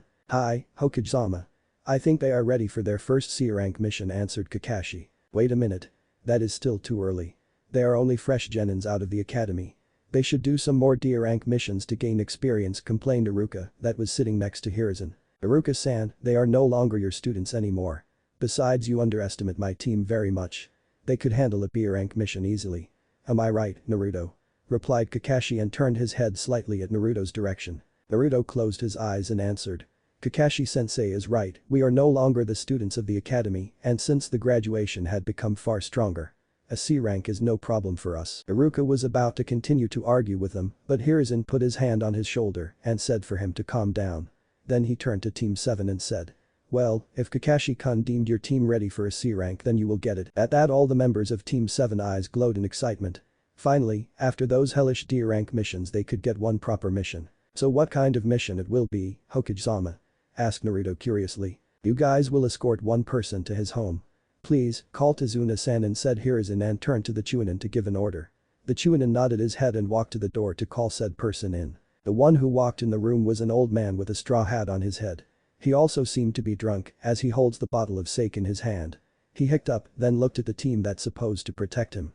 What he seen didn't impress him, so he snorts and retorts, "So I will be protecting by a bunch of kids. They look so weak. Especially the blonde one, his face is so girly that he looked like some princess." The reactions from Team 7 were different. Sakura was glaring daggers at old geezer that dared to insult her Naruto-kun. "Shanrao. How dare that old geezer insult Naruto-kun? I should have punched him to the sky if he was not our client," shouted inner Sakura furiously and punched rapidly. Sasuke was trying not to snicker at the comment. While Naruto just raised his eyebrow and retort. "Didn't you know that the appearance means nothing to shinobi, Tazuna-san? Even if I look like a princess, deep down I could be the heartless killer that has killed the hundreds of lives already, you know." Tazuna hearing that and thought that the kid was joking, but when he looked back at the blonde kid, he could feel shivers run down the spine for some reason. Ma, stop scaring our client like that, Naruto. We still need to escort him to his home, you know," said Kakashi and waving his hand dismissingly. Tazuna takes a gulp of his sake and said. "I am a professional bridge builder. I need you guys to protect me so that I could finish building a bridge at my home in the Nami no Kuni." Time skips some minutes later. Team 7 walked out of the gate of Konoha and Naruto smiled a little. Sakura seeing that smile blushed a little, then decided to ask, "What caused you to smile like that, Naruto-kun? I know usually you are always cool and calm, but that smile also suit you very much." Naruto hearing that blinked and turned to Sakura, said. "Really? Well, it's just this is my first time that I go out of the village's border. And I can't wait to see the other lands. To discover something new is very exciting to me, though the traveling to Yuzu did not count as I arrived there with the help of the sea lad," and Naruto mentally. Tazuna hearing what Naruto said widened his eyes at the maturity of those words. The kid in appearance just looked no older than 12, but his words are so much more mature than average kids these days. He turned to Kakashi and whispered. "Why the heck is that blonde kid sound so mature? Are all ninja kids like that too?" Kakashi looked at Naruto's back and answered. "No, Tazuna-san. There is a reason why Naruto is like that. A reason that no kid his age should experience." Tazuna hearing that just looked at Naruto's back solemnly. But that the team and Tazuna began their journey to Nami no Kuni. Not far from them, hiding in the tree observed then were the Kiri missing nins, the Oni Kaidai. Time skip. The team and Tazuna continued on their way to their destination.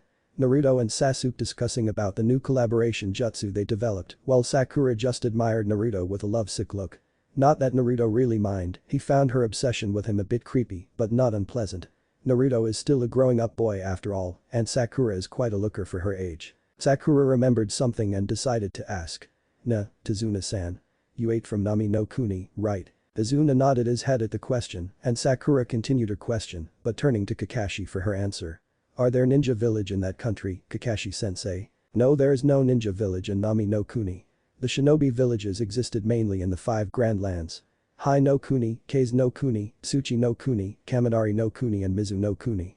Hai no Kuni has Konohagakure no Sado, Kase no Kuni has Sunagakure no Sado, Tsuchi no Kuni has Iwagakure no Sado, Kaminari no Kuni has Kumagakure no Sado, and finally Mizu no Kuni with Kurigakure no Sado. Of course, that's not all the hidden villages in elemental nations.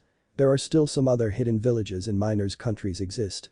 The leader of 5 great countries hold the title of Kage. Hokage, Kazekage, Tsuchikage, Reikage and Mizukage otherwise known as Gokage, explained Kakashi. Then he turned to Sakura and put palm on Sakura and assured her. But you guys don't need to worry. This is a C-rank mission so except for some thugs there won't be anything else. Then we won't need to worry about meeting foreign ninjas, right?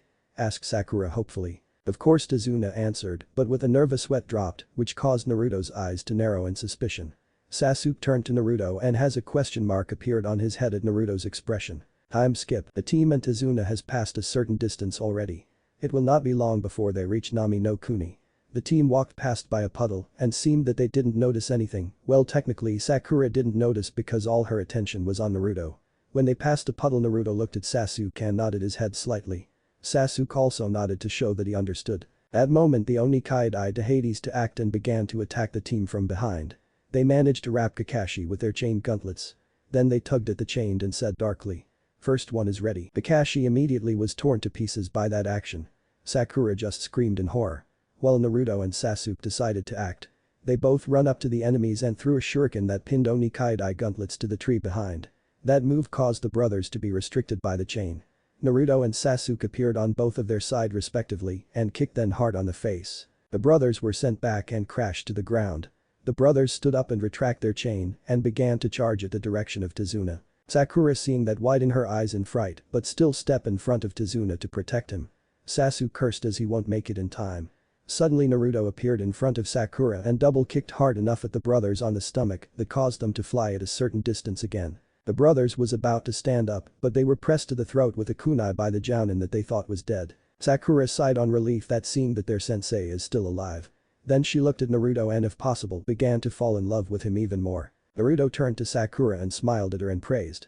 Those are at least Chunin level missing nins, but you still decided to step up and defend our client, even knowing that you may not stand a chance. You are very brave, Sakura-chan. You should be proud about yourself for that action. But you don't need to worry. As long as I am by your side, nothing will happen to you that will be life-threatening. Sakura blushed heavily and couldn't say anything but nodded her head. Oh my god, why the heck her Naruto-kun is so perfect. Her heart is beating so intense right now. Sensei, you are such a jerk. Why the heck did you let us think that you were dead huh? Asked Sasuke with deadpan eyes. Well, sorry for that. But I would like how guys handle this situation. And you guys did a splendid job. Besides I want to know who those missing nins are targeting, answered Kakashi nonchalantly. Then he began to approach Tazuna with narrow eyes and said. You have some explanation to do Tazuna-san. After tied up the missing nins to the tree, Kakashi began to talk. These are actually the Chunin level missing nins of Kiri. They were known for completing any job no matter how dirty it is. One of the Oni Kaidai looked up at Kakashi and asked. How did you detect our actions? The one to answer that question was not Kakashi though. Naruto slowly approached them and explained. That was simple really.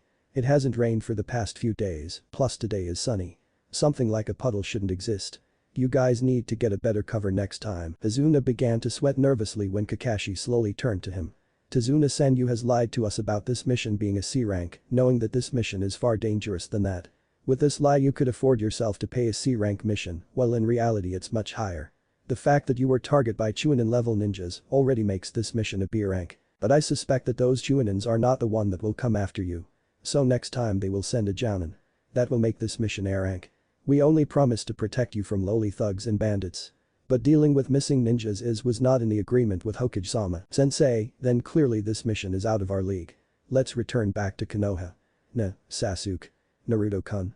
Said Sasuke and turned to see Sasuke's and Naruto's decision. Sasuke looked unsure, so he glanced at Naruto and saw him smirked widely. What are you become so silent, Sasuke? Didn't you say that you want an excite mission? This mission is not C, not B but an A rank. Something like this won't happen often. I say just continue with this mission.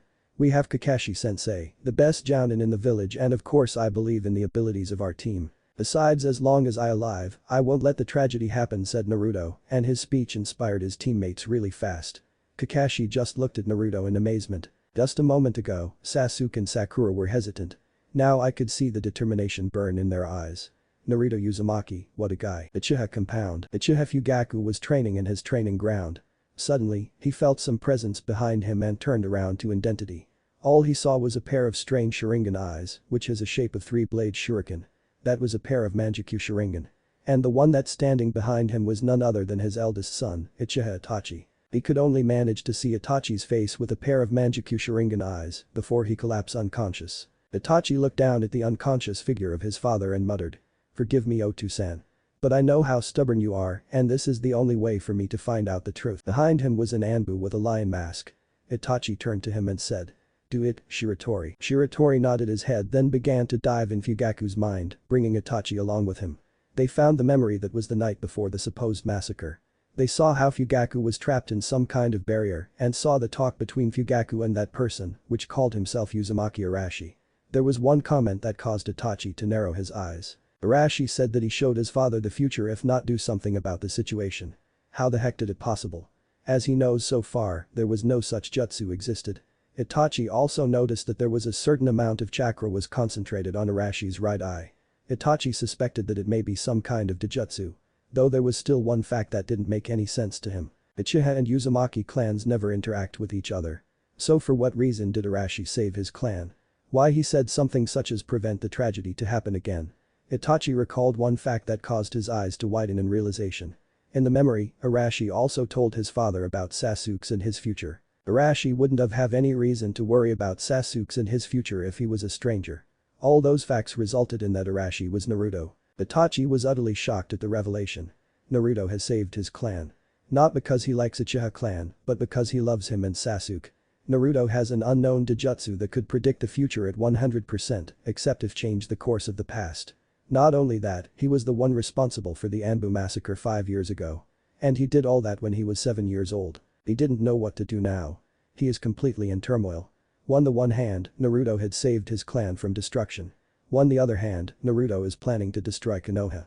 As a Konoha shinobi, Itachi knew it is his duty to eliminate all the threats to his village. But Naruto is his brother, the brother that he loves as much as he loves Sasuke. Itachi didn't know what to do anymore. For the first time, he couldn't think properly. Shiratori looked at his ANBU captain and felt pity for him. As the comrade and the member of Itachi's team, he knows for sure that Itachi won't like for anyone else to know about what happened here, even Hokage. Shiratori also think that he don't know what to do in this situation. Itachi snapped out of his shock and ordered for Shiratori to release the technique. Then he turned to Shiratori and ordered. Shiratori. Shiratori already understand what Itachi want to say to him and said. I understand Taicho. This will be only between you and me. I won't tell anyone else, not even Hokage-sama. Itachi nodded in gratefulness and turned to the sky and thought. What should I do? What will happen to Sasuke when he find out about this? Naruto, you just has to make things so complicated. Unknown location. The midget man with a cane was seen standing before a man that was covered his lower face with a huge sword in his hand. I hired you guys because I thought you guys were skilled assassins.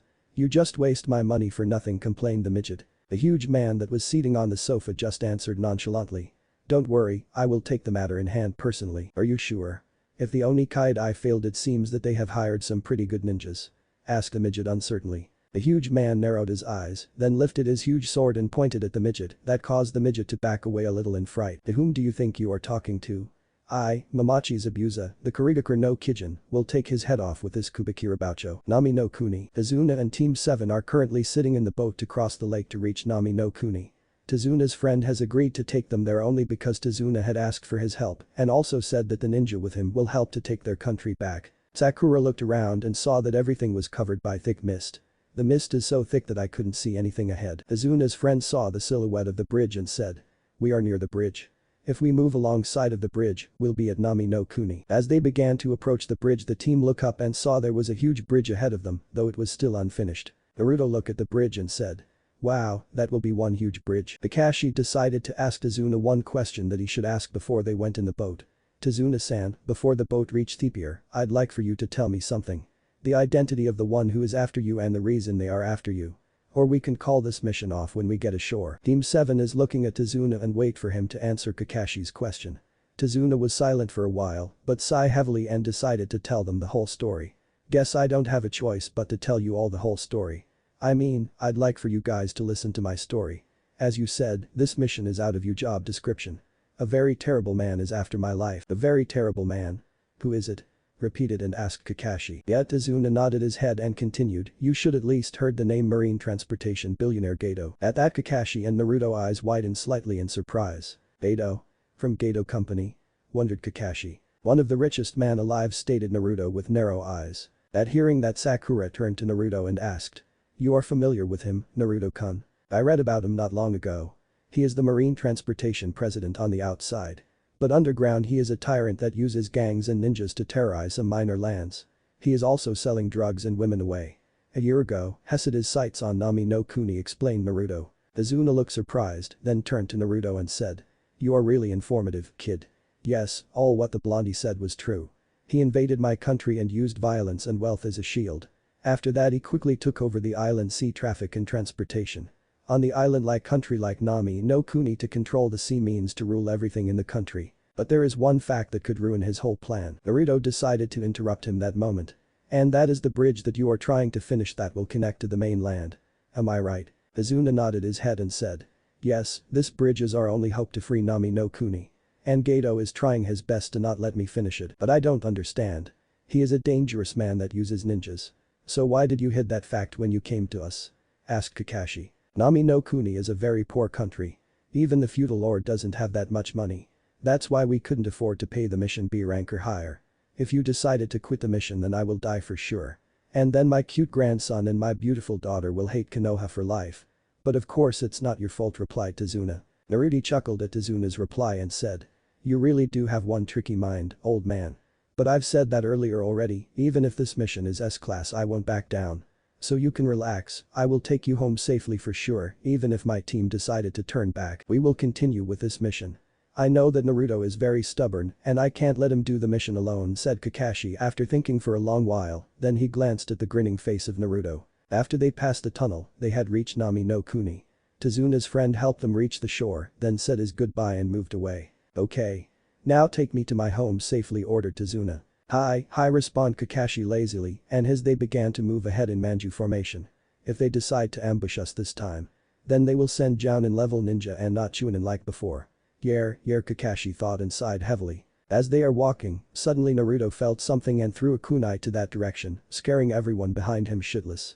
They was about to shout Naruto for scaring them without any reason. But Naruto just ignored them all and went to the bush. He saw his kunai was just above the head of a white rabbit that crying comically. Naruto's sweat dropped at the rabbit expression, then narrowed his eyes and thought, strange, why this rabbit's fur is white? Which means it was raised in a place that the sun wasn't a factor for Kawarimi. Kakashi's thought was the same as Naruto, and he also glanced behind where Zabuza was sitting on a branch observing them. So that's why Oni Kaidai couldn't handle this. Before me is the infamous copy ninja, Sharingan no Kakashi, Zabuza said to himself and jumped from his hiding place, throwing his Kubikiraboucho at Team 7 and Tazuna. "Everyone, duck." Kakashi ordered his team. Everyone lied down, except Naruto, who did a somersault and then threw his kunai below Kubikiraboucho. Zabuza landed on his Zanbatsu and looked down at Team 7 and Tazuna. He didn't notice a seal from Naruto's kunai is moving to the tip of his Zanbatsu.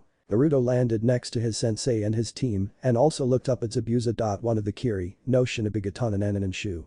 The Kurigakure no Kijin, Mamachi Zabuza. "Oh my, isn't it Kurigakure A rank Nukanen, Mamachi Zabuza?" asked Kakashi jokingly. Naruto looked up at Zabuza and smirked. Just as he was about to proceed forward, Kakashi's hand stopped him. "Everyone stay behind me. He's way different than the other guys we met before. One wrong move and you are dead." "It seems I need to use this if my opponent is him," said Kakashi and was about to reveal his left eye, but Naruto's hand stopped him. He looked at Naruto questionably. "Sensei, I never knew what are my limits. And in Konoha, I couldn't go all out because that will kill someone for certain. It's time I test my limitations. And don't tell me you don't want to know either. You want to know how far can I go, right? Then let me handle this situation. If anything happens you could always step in, said Naruto, not taking his eyes from Zabuza. Sasuke and Sakura widened their eyes in surprise at Naruto's request. But Naruto-kun, no matter how strong you are still genin. And according to the reaction of sensei, this guy is very strong, said Sakura, looking worriedly at Naruto. Naruto turned to Sakura and replied. Actually, you never saw me fight seriously. So I am not surprised that you are trying to stop me, Sakura-chan. I will show you what I am capable of right away. Sasuke looked at Naruto for a minute, then release a sigh, then smirk. That's why he never regret to choose Naruto as his sensei. Kakashi turned to Naruto and looked at him seriously, then replied. Alright, Naruto. I will let you handle Zabuza. But if you felt that he was too much, immediately retreat and I will take over. Naruto nodded his head and began to approach closer to Zabuza. That caused the former to raise his non-existent eyebrow in surprise. You, brat, want to fight me? I didn't know why Sharingan no Kakashi give you the permission to fight me, but I'd appreciate if you guys just give the old geezer to me, said Zabuza. Naruto smirked, then respond. Sorry, Zabuza-san, but I cannot do that. He asked me to escort him to his home safely, and that's what I intend to do. By the way, I am Uzumaki Naruto. If you want the old man you need to step over my dead body. Zabuza laughed very loudly at Naruto's response and said. You have a big mouth for a snot genin brat. You are just a lowly genin. You won't be able to touch me, let alone scratch me. Naruto just grinned and retort. Don't you know that status means nothing in Shinobi world, Zabuza-san? And I just want to tell you that underestimate me is not very wise. Alright, let's see what you got, Kozo. But I will still kill the old man anyway, said Zabuza, and sit down a little. Then he took out his Kubikira Boucho and shunshin away. Kakashi ordered for the rest of his team to surround Tazuna and protect him. Then he turned his gaze to Naruto, who still hasn't made a move.